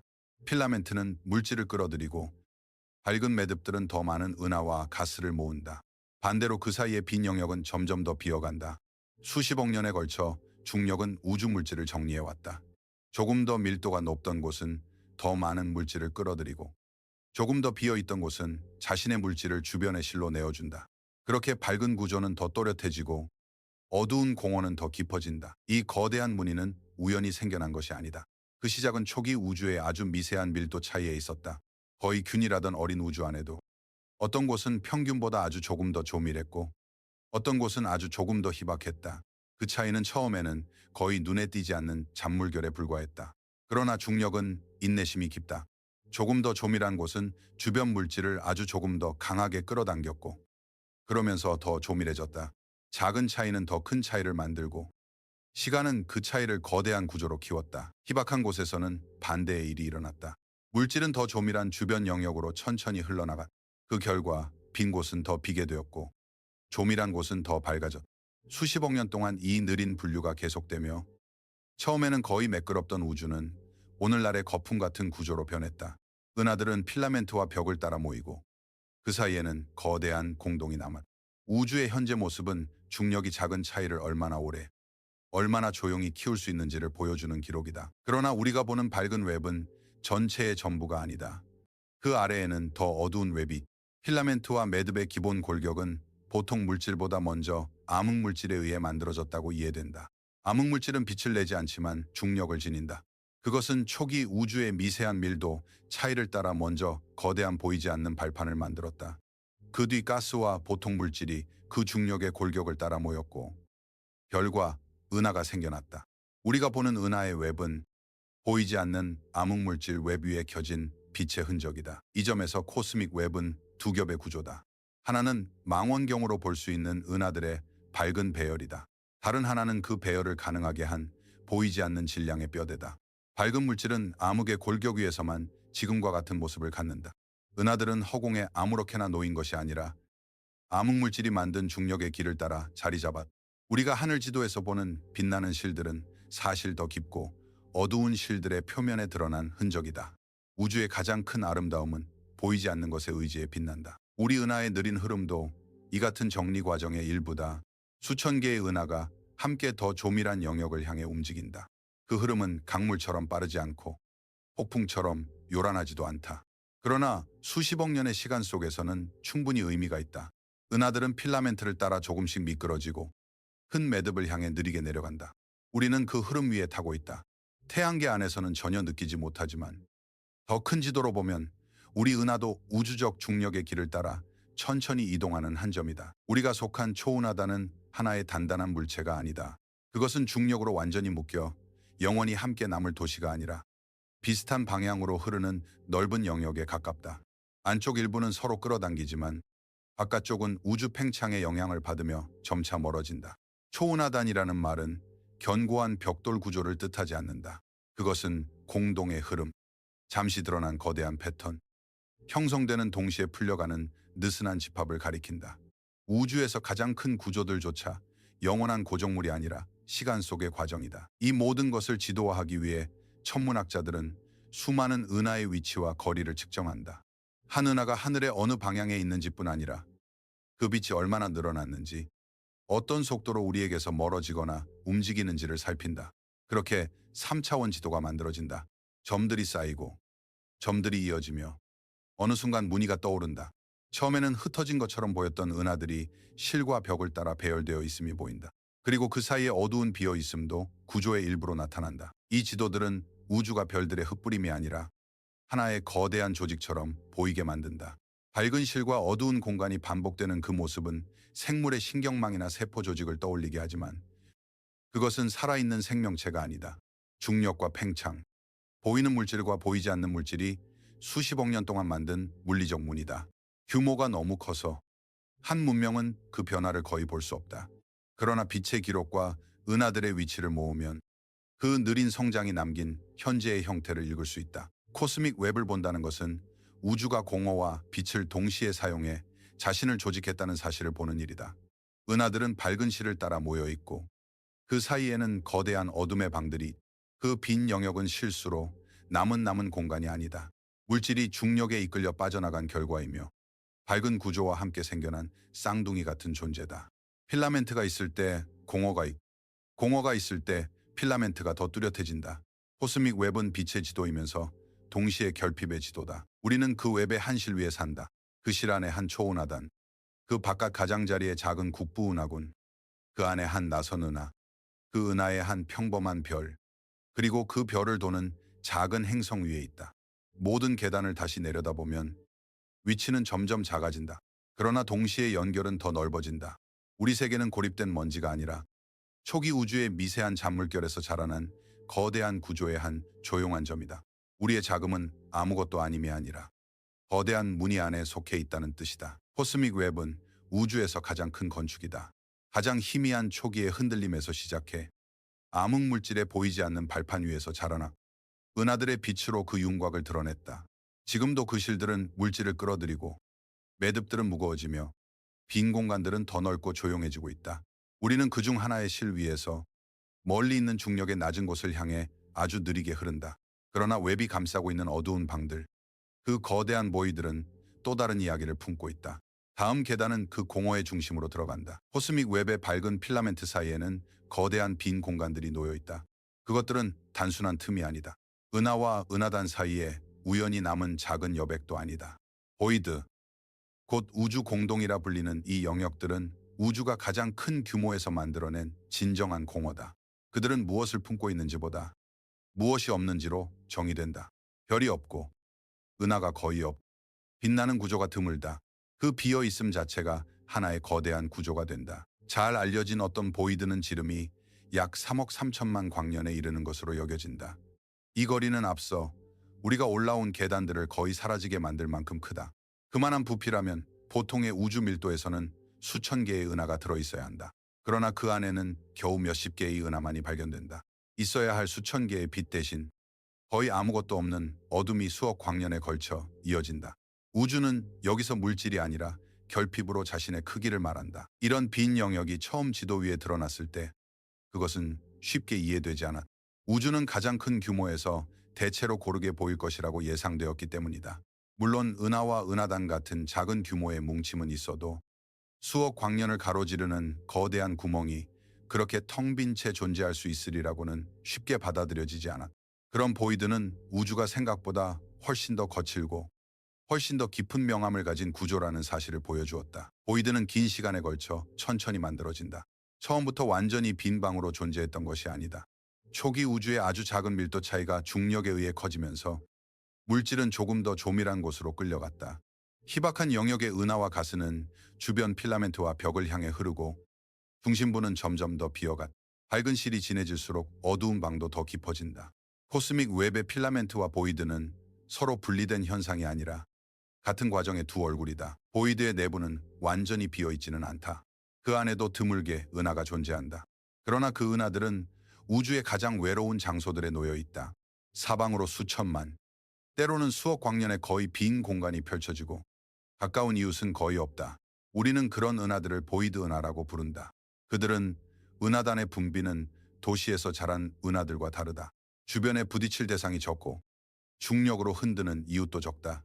그들의 역사는 고요하고 느리며 오랫동안 홀로 이어진다. 고립은 은하의 삶을 밀집된 은하단 안의 은하들은 서로 스치고 충돌하고 가스를 빼앗기고 모양을 바꾼다. 그러나 보이드 은하는 그런 사건을 훨씬 적게 겪는다. 신선한 가스의 공급도 다르고 별이 태어나는 속도도 더 느리고 조용할 수 있다. 이웃이 적다는 것은 방해가 적다는 뜻이기도 하다. 우주적 외로움은 단순한 결핍이 아니라 은하가 다른 방식으로 나이를 먹게 하는 환경이다. 군중 속의 역사와 고독 속의 역사는 같지 않다. 보이드 안에서 홀로 자란 은하를 생각하면 거기에는 슬픔보다 부드러운 정적이 있다. 그 은하는 길을 잃은 것이 아니다. 위험에 처한 것도 아니다. 단지 거의 모든 것에서 멀리 떨어진 곳에서 태어나 그곳에서 자신의 별들을 품은 채 천천히 돌고 있을 뿐이다. 수천억 개의 별이 그 안에서 빛나더라도 바깥으로는 거의 아무것도 없다.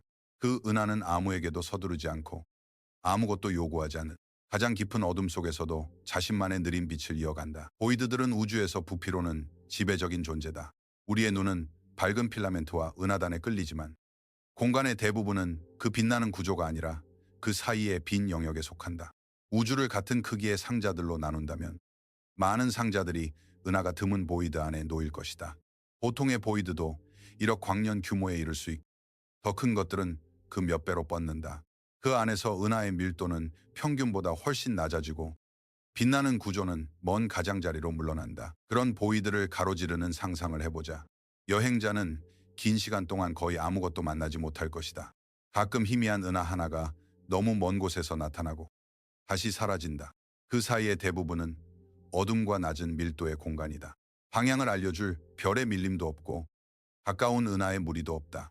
우주의 다른 지역에서라면 평범하게 보일 은하 하나도 여기서는 광대한 빈방 속의 드문 등불처럼 보일 것이다. 보이드는 우주의 침묵이 부피를 얻은 장소다. 하늘의 한 방향에는 초기 우주에 남은 빛, 곧 우주 배경 복사에서 주변보다 조금 더 차갑게 보이는 거대한 영역이 있다. 이른바 차가운 점이라고 불리는 그 흔적의 원인은 아직 완전히 확정되지 않았다. 한 가지 가능성은 그 방향에 매우 큰 보이드가 놓여 있고 그 빈 영역을 지나는 동안 빛이 아주 미세하게 영향을 받았다는 것이다. 이 관점에 따르면 보이드는 단지 은하가 없는 공간이 아니라 우리가 볼 수 있는 가장 오래된 빛의 온도에도 희미한 흔적을 남길 수 있다. 물론 이런 설명은 조심스럽게 다루어야 한다. 우주 배경 복사의 차가운 영역이 정말 하나의 거대한 보이드 때문인지는 아직 논의가 남아있다.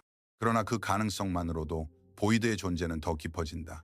빈 공간이 아무 일도 하지 않는 배경이 아니라 빛의 경로와 관측의 표면에 미세한 표정을 남길 수 있다는 뜻이기 때문이다. 우주에서 공허는 단순한 없음이 아니다. 그것은 주변의 구조와 함께 작용하며 때로는 가장 오래된 빛의 지도 위에도 자신의 어두운 윤곽을 남긴다. 보이드의 가장자리에는 반대로 거대한 벽들이 있다. 은하들이 필라멘트를 따라 모이고 여러 필라멘트가 넓은 판처럼 이어지면서 우주의 장벽 같은 구조를 이룬다. 어떤 벽은 10억 광년이 넘는 길이에 걸쳐 펼쳐져 있는 것으로 알려졌다. 처음 그런 구조들이 발견되었을 때 그것들은 우주가 만들 수 있는 거의 최대 규모에 가까운 것으로 여겨졌다. 그러나 시간이 지나며 더 큰 후보들이 제안되었다. 수십억 광년에 걸친 벽과 필라멘트들이 관측 지도 위에 나타나기 시작했다. 이런 거대 구조들은 우주론의 조용한 긴장을 만든다. 우주론적 원리에 따르면 충분히 큰 규모에서 우주는 어느 방향을 보아도 대체로 비슷하고 균일해야 한다. 작은 규모에서는 은하와 은하단, 필라멘트와 보이드가 있어도 아주 큰 규모에서는 전체가 매끄럽게 평균화되어야 한다는 생각이다. 그런데 만약 수십억 광년, 심지어 백억 광년에 가까운 길이의 구조가 정말 하나의 연결된 실로 존재한다면 그것은 이 기대를 시험대 위에 올려놓는, 특히 길이가 약 100억 광년에 이른다고 제한된 거대한 필라멘트나 벽의 후보들은 조심스럽게 다루어진다. 그런 구조가 실제로 하나의 물리적으로 연결된 대상인지 아니면 우연히 같은 방향에 놓인 여러 구조를 우리가 하나로 해석한 것인지는 확실하지 않을 수 있다. 현대 우주론은 이 지점에서 단정적으로 말하지 않는다. 다만 그런 후보들의 존재는 우주가 우리가 세운 매끄러운 평균의 개념보다 더 복잡한 무늬를 품고 있을 가능성을 보여준다. 보이드와 거대 장벽은 서로 반대편에 서 있는 듯 보이지만 실제로는 한 과정의 결과다. 물질이 빠져나간 곳은 보이드가 되고 그 물질이 모여든 곳은 벽과 필라멘트가 된다. 공허가 깊어질수록 가장자리의 구조는 더 선명해진다. 은하의 밝은 선들은 빈 영역을 둘러싸며 빈 영역은 다시 그 밝은 선들의 윤곽을 드러낸다. 우주의 가장 큰 그림은 빛으로만 그려지지 않는다. 그것은 빛과 없음, 과밀과 결핍이 서로의 형태를 만들어주는 그림이다. 우리는 지금까지 하나의 따뜻한 별에서 출발했다. 행성 사이의 빈 공간을 지나 오르트 구름에 보이지 않는 껍질을 지나 가장 가까운 별까지의 성간시면을 지나왔다. 은하수 안의 별과 별 사이를 보고 북부 은하군과 은하 사이의 거의 완전한 진공을 보았다. 이제 우리는 수억 광년에 걸친 보이드와 수십억 광년에 뻗을 수 있는 거대 벽 앞에 서 있다. 사다리의 각 계단마다 같은 진실이 반복되었다. 빛은 드물고 그 사이의 공간은 언제나 더 컸다. 보이드 안의 외로운 은하들은 이 진실을 가장 부드러운 방식으로 보여준다. 수억 광년에 거의 아무것도 없는 어둠 속에서도 은하는 사라지지 않는다. 그것은 자신의 별들을 품고 느린 회전을 계속하며 이유 없이도 하나의 우주적 역사를 쌓아간다. 거기에는 상실의 의미가 없다. 다만 거리가 있고 고요가 있으며 다른 방식의 시간이 있다. 우주의 가장 외딴 곳도 완전히 무의미한 장소가 아니다. 그곳에도 빛은 있고 다만 그 빛은 훨씬 더 넓은 침묵에 둘러싸여 있다. 그러므로 보이드와 거대 장벽은 구조의 바깥 한계를 보여준다. 한쪽에는 거의 아무것도 없는 공동이 수억 광년씩 펼쳐지고 다른 한쪽에는 은하들의 벽과 실이 수십억 광년까지 이어질 수 있다. 이 규모들은 상상력뿐 아니라 이론의 가장자리까지 밀어붙인다. 우주가 얼마나 균일한지, 얼마나 거칠 수 있는지, 어떤 크기에서 평균의 법칙이 다시 모습을 드러내는지 묻게 한다. 아직 모든 답이 주어진 것은 아니다. 이 거대한 구조들은 우주가 아직 설명되지 않은 표정을 남겨두고 있음을 말한다. 그러나 여기서도 끝은 아니다. 우리는 수억 광년의 공허와 수십억 광년의 구조까지 올라왔지만 아직 관측 가능한 우주의 가장자리에 닿지 않았다. 다음 깊이는 더 큰 벽이나 더 넓은 보이드로만 측정되지 않는다. 그곳에서 거리는 점점 시간으로 바뀐다. 멀리 본다는 것은 오래전에 빛을 본다는 뜻이며 가장 먼 곳을 본다는 것은 가장 이른 우주를 보는 일이 된다. 이제 사다리의 다음 계단은 공간의 크기가 아니라 빛이 품고 온 나이 속으로 들어간다. 지금까지의 모든 거리는 사실 숨겨진 방식으로 시간의 거리이기도 했다. 빛은 즉시 도착하지 않는다. 공간은 너무 넓고 빛조차 그 넓이를 건너는데 시간을 쓴다. 그래서 먼 것을 본다는 것은 언제나 과거를 본다는 뜻이다. 이 사실은 태양빛의 8분에서 이미 시작되었고 가장 가까운 별의 4년에서 더 분명해졌으며 이웃은하의 250만 년에서 거대한 형태를 얻었다. 그러나 우주의 가장 깊은 곳에서는 이 생각이 더 이상 부연 설명이 아니다. 그것이 전부가 된다. 가장 먼 은하들을 바라볼 우리는 130억 년이 넘는 시간을 건너온 빛을 받는 그 빛은 우주가 아직 젊고 작았던 시절에 출발했다. 오늘 우리의 망원경에 잡히는 그 희미한 신호는 그 은하들이 지금 어떤 모습인지가 아니라 우주의 나이가 아직 10억 년도 채 되지 않았던 때의 모습을 보여준다. 그들은 성숙한 은하가 아니라 막 형성되고 성장하던 어린 은하들이다. 거의 우주의 전생애를 건너 우리에게 도착한 첫 장면들이다. 그 은하들이 오늘날 어떻게 변했는지는 알 수 없다. 130억 년이 넘는 시간 동안 그들은 다른 은하들과 합쳐졌을 수도 있고 모양을 잃고 다시 태어났을 수도 있으며 전혀 다른 거대한 구조의 일부가 되었을 수도 있다. 어떤 것은 우리가 알던 형태로는 더 이상 존재하지 않을지도 모른다. 우리가 보는 것은 그들의 현재가 아니라 그들이 오래전에 보낸 빛이다. 그 빛이 출발할 때 지구에는 그것을 받아줄 망원경도 없었다. 그러나 빛은 기다리지 않고 여행을 시작했다. 우주의 나이는 약 138억 년으로 이해된다. 그러므로 우리가 아주 먼 공간을 바라본다는 것은 그 나이의 거의 전부를 거슬러 올라간다는 뜻이다. 가까운 은하들은 몇백만 년 전의 모습으로 보이고 더 먼 은하들은 수십억 년 전의 모습으로 보인다. 가장 먼 은하들은 시간의 새벽 가까운 모습으로 나타난다. 우리는 우주를 하나의 현재로 볼 수 없다. 밤하늘은 지금의 지도라기보다 서로 다른 시대에서 온 빛들이 한꺼번에 도착한 시간의 층이다. 이 사실은 조용하지만 근본적이다. 우리가 우주를 관측한다는 것은 한순간에 우주를 펼쳐보는 일이 아니다. 그것은 거리마다 다른 나이를 지닌 빛들을 함께 읽는 일이다. 같은 하늘 안에 최근의 별빛과 오래된 은하빛, 거의 시작에 가까운 우주의 잔광이 겹쳐 있다. 우주는 자신의 역사를 순서대로 펼쳐놓지 않는다. 가까운 것은 젊은 기억으로, 먼 것은 오래된 기억으로 모두 같은 어둠 위에 놓는다. 밤하늘은 단일한 풍경이 아니라 시간의 단면들이 포개진 화면이다. 가장 멀리 갈수록 은하들은 점점 더 어린 모습으로 바뀐다.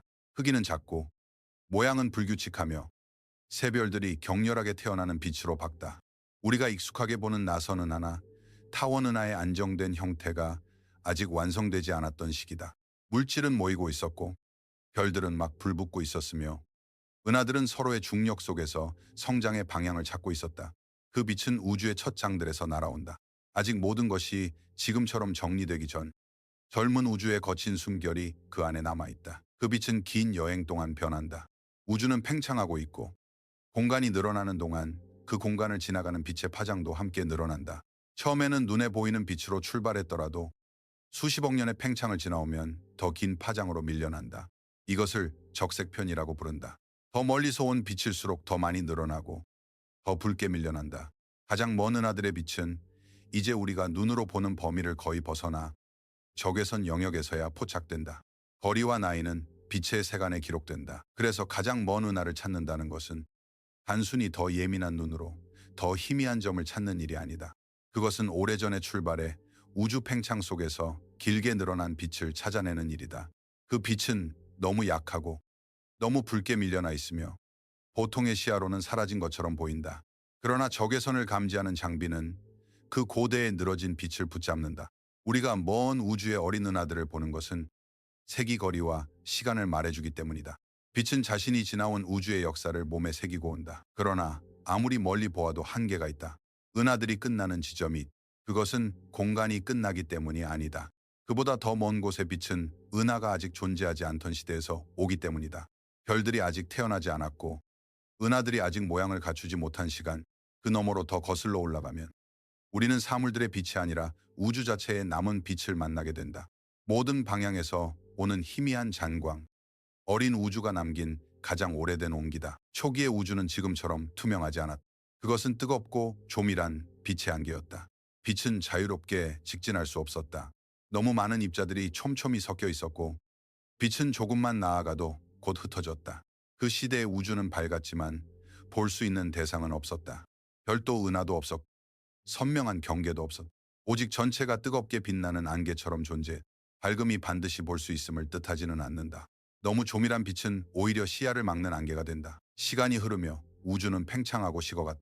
물질은 점차 빛을 가두는 힘을 잃었고 어느 순간 빛은 처음으로 자유롭게 여행할 수 있게 되었다. 안개가 거친 것이다. 그때 풀려난 빛은 이후 계속 우주를 가로질러 왔다. 긴 팽창 속에서 파장은 길어졌고 뜨거운 빛은 차갑고 희미한 배경의 온기로 변했다. 이 잔광이 오늘날 모든 방향에서 우리를 둘러싸고 있다.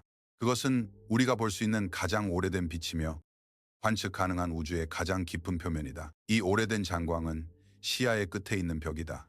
그러나 그것은 돌이나 공간의 벽이 아니다. 시간의 벽이다. 그 빛보다 더 뒤쪽에는 볼 수 있는 것이 없다. 공간이 없어서가 아니다. 빛이 아직 자유롭게 움직일 수 없는 시대였기 때문이다. 어떤 망원경도 그 안개 너머의 이미지를 가져올 수 없다. 그곳에는 우리에게 도착할 선명한 빛의 경로가 없었다. 관측의 끝은 우주의 끝이 아니라 보는 행위가 가능해진 최초의 순간이다. 이 지점에서 거리와 시간은 완전히 하나로 겹쳐진다. 더 멀리 본다는 것은 더 오래전으로 보는 것이고 가장 먼 곳은 가장 이른 순간이다. 관측 가능한 우주의 가장자리는 어떤 우주선이 향해 갈 수 있는 장소가 아니다. 그것은 빛이 처음으로 자유로워진 순간이 우리 시야의 모든 방향에 펼쳐져 보이는 것이다. 하늘의 끝은 공간의 절벽이 아니라 기억의 한계다. 우리가 볼 수 있는 과거의 가장 깊은 지점이 둥근 벽처럼 우리를 둘러싸고 있다. 이 오래된 빛은 모든 방향에서 온다.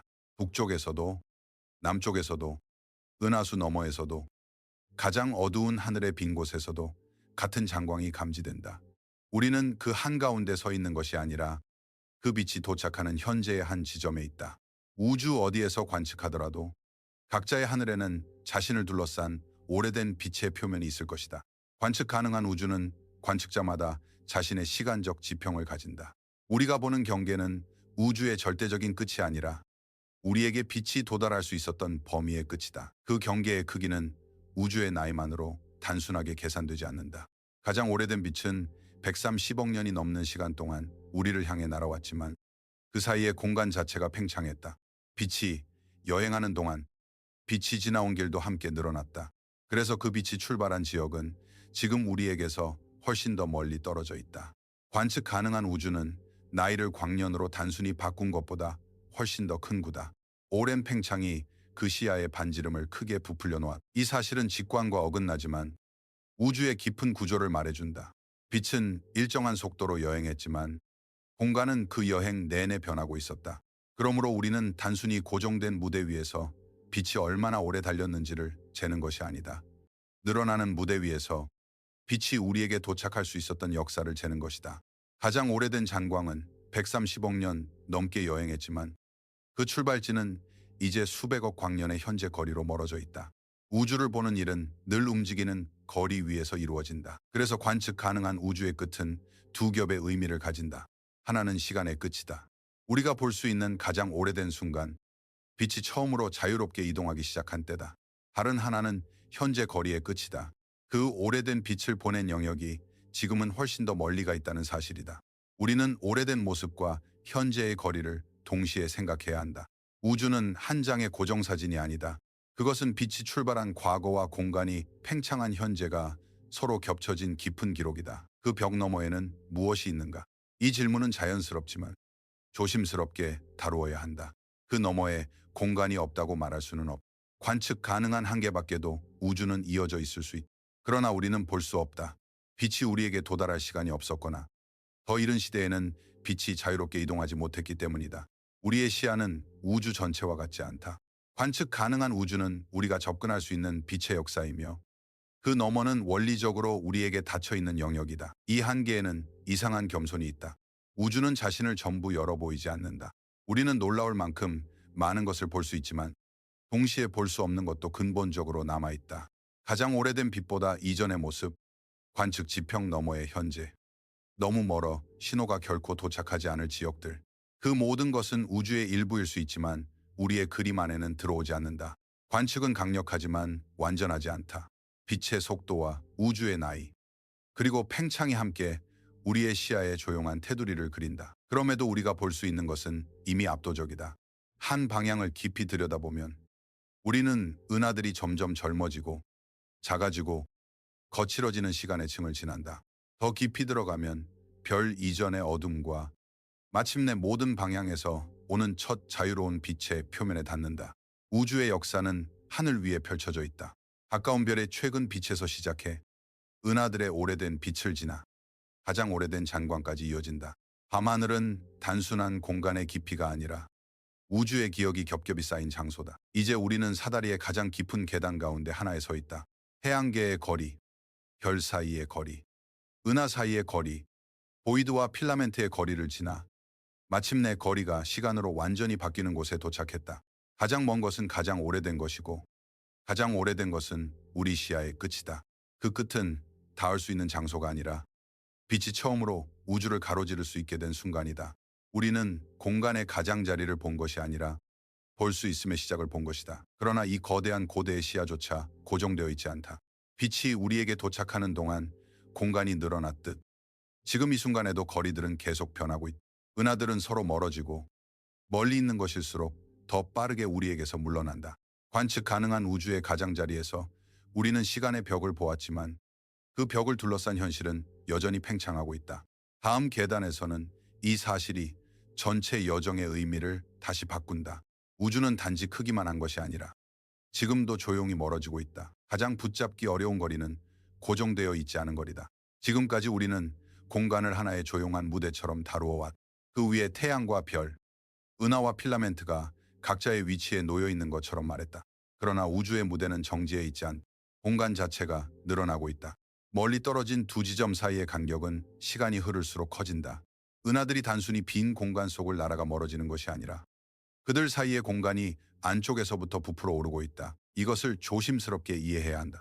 우주는 어떤 더 큰 빈방 안으로 팽창하는 것이 아니다. 바깥에 미리 준비된 공간이 있고 그 안으로 우주가 퍼져나가는 것이 아니다.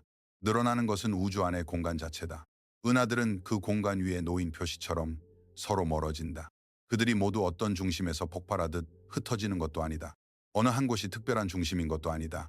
공간이 모든 곳에서 함께 늘어나기 때문에 충분히 먼 은하들은 어디에서 보아도 서로 멀어지는 것처럼 보인다. 이 팽창에는 단순하지만 깊은 결과가 있다. 두 은하 사이의 거리가 멀수록 그 사이에 들어있는 공간도 많다. 그리고 그 공간 전체가 조금씩 늘어나면 멀리 떨어진 은하일수록 더 빠르게 멀어지는 것처럼 보인다. 가까운 은하들은 천천히 멀어지고 아주 먼 은하들은 훨씬 빠르게 후퇴한다. 거리는 단순히 간격이 아니라 속도로 변한다. 공간의 팽창은 한 지점에서 일어나는 움직임이 아니라 모든 구간이 함께 더해지는 변화다. 어느 거리 너머에서는 이 후퇴가 빛의 속도를 넘어서는 것처럼 나타난다. 이것은 자연 법칙을 깨는 일이 아니다. 은하가 공간 속을 빛보다 빠르게 달리는 것이 아니기 때문이다. 질량을 가진 어떤 물체도 공간 안에서 빛의 속도를 넘어설 수 없다. 그러나 두 은하 사이의 공간 자체가 너무 넓고 그 전체가 동시에 늘어나면 그 사이의 거리 증가율은 빛이 건널 수 있는 속도보다 커질 수 있다. 움직이는 것은 은하가 아니라 간격이다. 그 결과는 조용하지만 단호하다. 어떤 아주 먼 은하들이 지금 이 순간 우리를 향해 빛을 보낸다 해도 그 빛은 결코 우리에게 도착하지 못한다. 빛은 자신의 최대 속도로 우리를 향해 오고 있다. 그러나 그 앞에 놓인 공간이 더 빠르게 늘어나면 빛은 점점 더 뒤처진다. 목적지를 향해 나아가면서도 목적지까지의 거리는 줄어들지 않고 오히려 멀어진다. 그런 은하들은 이미 우리와 원인과 결과를 주고받을 수 없는 영역으로 넘어가 있다. 우리는 그들을 완전히 잃은 것은 아니다. 오래전에 그들이 더 가까이 있었을 때 출발한 빛은 아직 우리에게 도착할 수 있다. 그래서 우리는 그들의 과거 모습을 볼 수 있다. 그러나 그들의 현재 모습은 우리에게 닫혀 있다. 지금 그곳에서 일어나는 일은 어떤 신호로도 우리에게 닿지 못한다. 우리가 보낼 수 있는 어떤 메시지도 그들에게 이르지 못한다. 우주에는 이미 관측의 과거만 남고 현재는 영원히 봉인된 지역들이 있다. 거리는 이곳에서 단순한 어려움이 아니라 원리적인 단절이 된다. 이 경계를 우주 지평선이라고 부를 수 있다. 지평선 너머의 배가 사라지듯 어떤 은하들은 팽창하는 공간에 의해 우리의 인과적 시야 너머로 넘어간다. 그러나 지구의 지평선과 달리 더 높은 곳으로 올라간다고 해서 그 너머를 볼 수 있는 것은 아니다. 이 지평선은 빛의 속도와 공간의 팽창이 함께 만든 한계다. 그것은 관측 장비의 부족이 아니라 우주 구조 자체가 그은 경계다. 우리가 아무리 오래 기다려도 어떤 빛은 도착하지 않는다. 더 낯선 것은 이 팽창이 일정하게 유지되는 것이 아니라 가속되고 있다는 사실이다. 아주 먼 초신성과 은하들의 관측은 우주의 팽창 속도가 시간이 흐르며 빨라지고 있음을 보여주었다. 이 가속의 원인으로 우리는 암흑에너지를 말한다. 처음에 만났던 바로 그 보이지 않는 성분이다. 그것은 빈 공간 자체의 성질처럼 작용하며 우주의 가장 큰 비율을 차지하는 것으로 보인다. 하지만 그 정체는 아직 깊이 이해되지 않았다. 우리는 이름을 붙였지만 그것이 곧 해명은 아니다. 암흑에너지가 공간의 팽창을 밀어붙이면서 우리가 닿을 수 있는 우주의 영역은 서서히 줄어든다. 여기서 줄어든다는 말은 밤하늘의 별들이 즉시 사라진다는 뜻이 아니다. 오히려 변화는 너무 느리고 너무 긴 시간 위에서 일어난다. 그러나 충분히 먼 미래까지 따라가면 결과는 분명하다. 오늘 우리가 볼 수 있는 많은 은하들이 언젠가는 너무 멀어져 그들이 보내는 빛이 더 이상 우리에게 도착하지 못하게 된다. 볼 수 있는 우주의 창은 영원히 같은 크기로 열려 있지 않다. 먼 은하들의 빛은 팽창 속에서 계속 늘어난다. 화장은 길어지고 빛은 붉어지며 점점 더 희미해진다. 시간이 충분히 지나면 그 빛은 어떤 장비로도 붙잡기 어려울 만큼 약해질 것이다. 은하들이 파괴되는 것은 아니다. 별들이 꺼져서 갑자기 사라지는 것도 아니다. 그들은 단지 공간의 팽창에 실려 너무 멀어질 뿐이다. 그들의 빛은 점점 길어지고 차가워지다가 마침내 우리의 관측 가능한 어둠 속으로 녹아든다. 우주는 사라지는 것이 아니라 보이지 않는 쪽으로 미끄러진다. 아주 먼 미래에는 국부은하군 바깥의 거의 모든 은하가 지평선 너머로 사라질 것이다. 우리 은하와 안드로메다 은하 그리고 작은 동반 은하들은 중력으로 묶여있기 때문에 함께 남는다. 이들은 시간이 흐르며 하나의 거대한 은하로 합쳐질 것이다. 그러나 그 바깥의 은하단과 초은하단, 코스믹 웹의 다른 실과 매듭들은 점점 관측 불가능한 거리로 밀려난다. 하늘은 지금보다 훨씬 비어 보일 것이다. 거대한 우주의 구조는 실제로 계속 존재할 수 있지만 그 증거는 더 이상 도착하지 않는 그 먼 시대에 태어난 지적인 존재를 상상해보자. 그 존재가 자신의 밤하늘을 올려다본다면 하나의 거대한 은하만을 볼 것이다. 그 주변에는 다른 은하의 희미한 얼룩도 우주 거대 구조의 흔적도 없을 수 있다. 그들은 자신들이 속한 은하가 우주의 거의 전부라고 생각할지도 모른다. 과거의 하늘이 수많은 은하로 가득 차 있어 빛의 외비 관측 가능한 지평선까지 이어졌다는 사실을 알기 어려울 것이다. 증거가 이미 팽창에 실려 사라졌기 때문이다. 이 생각은 쓸쓸하지만 동시에 우리 시대의 특이한 위치를 드러낸다. 우리는 우주가 아직 자신의 넓은 구조를 보여주는 시기에 살고 있다. 먼 은하들의 오래된 빛이 아직 도착하고 우주 배경 복사의 장광이 모든 방향에서 감지되며 필라멘트와 보이드의 거대한 무늬를 지도할 수 있는 시대다.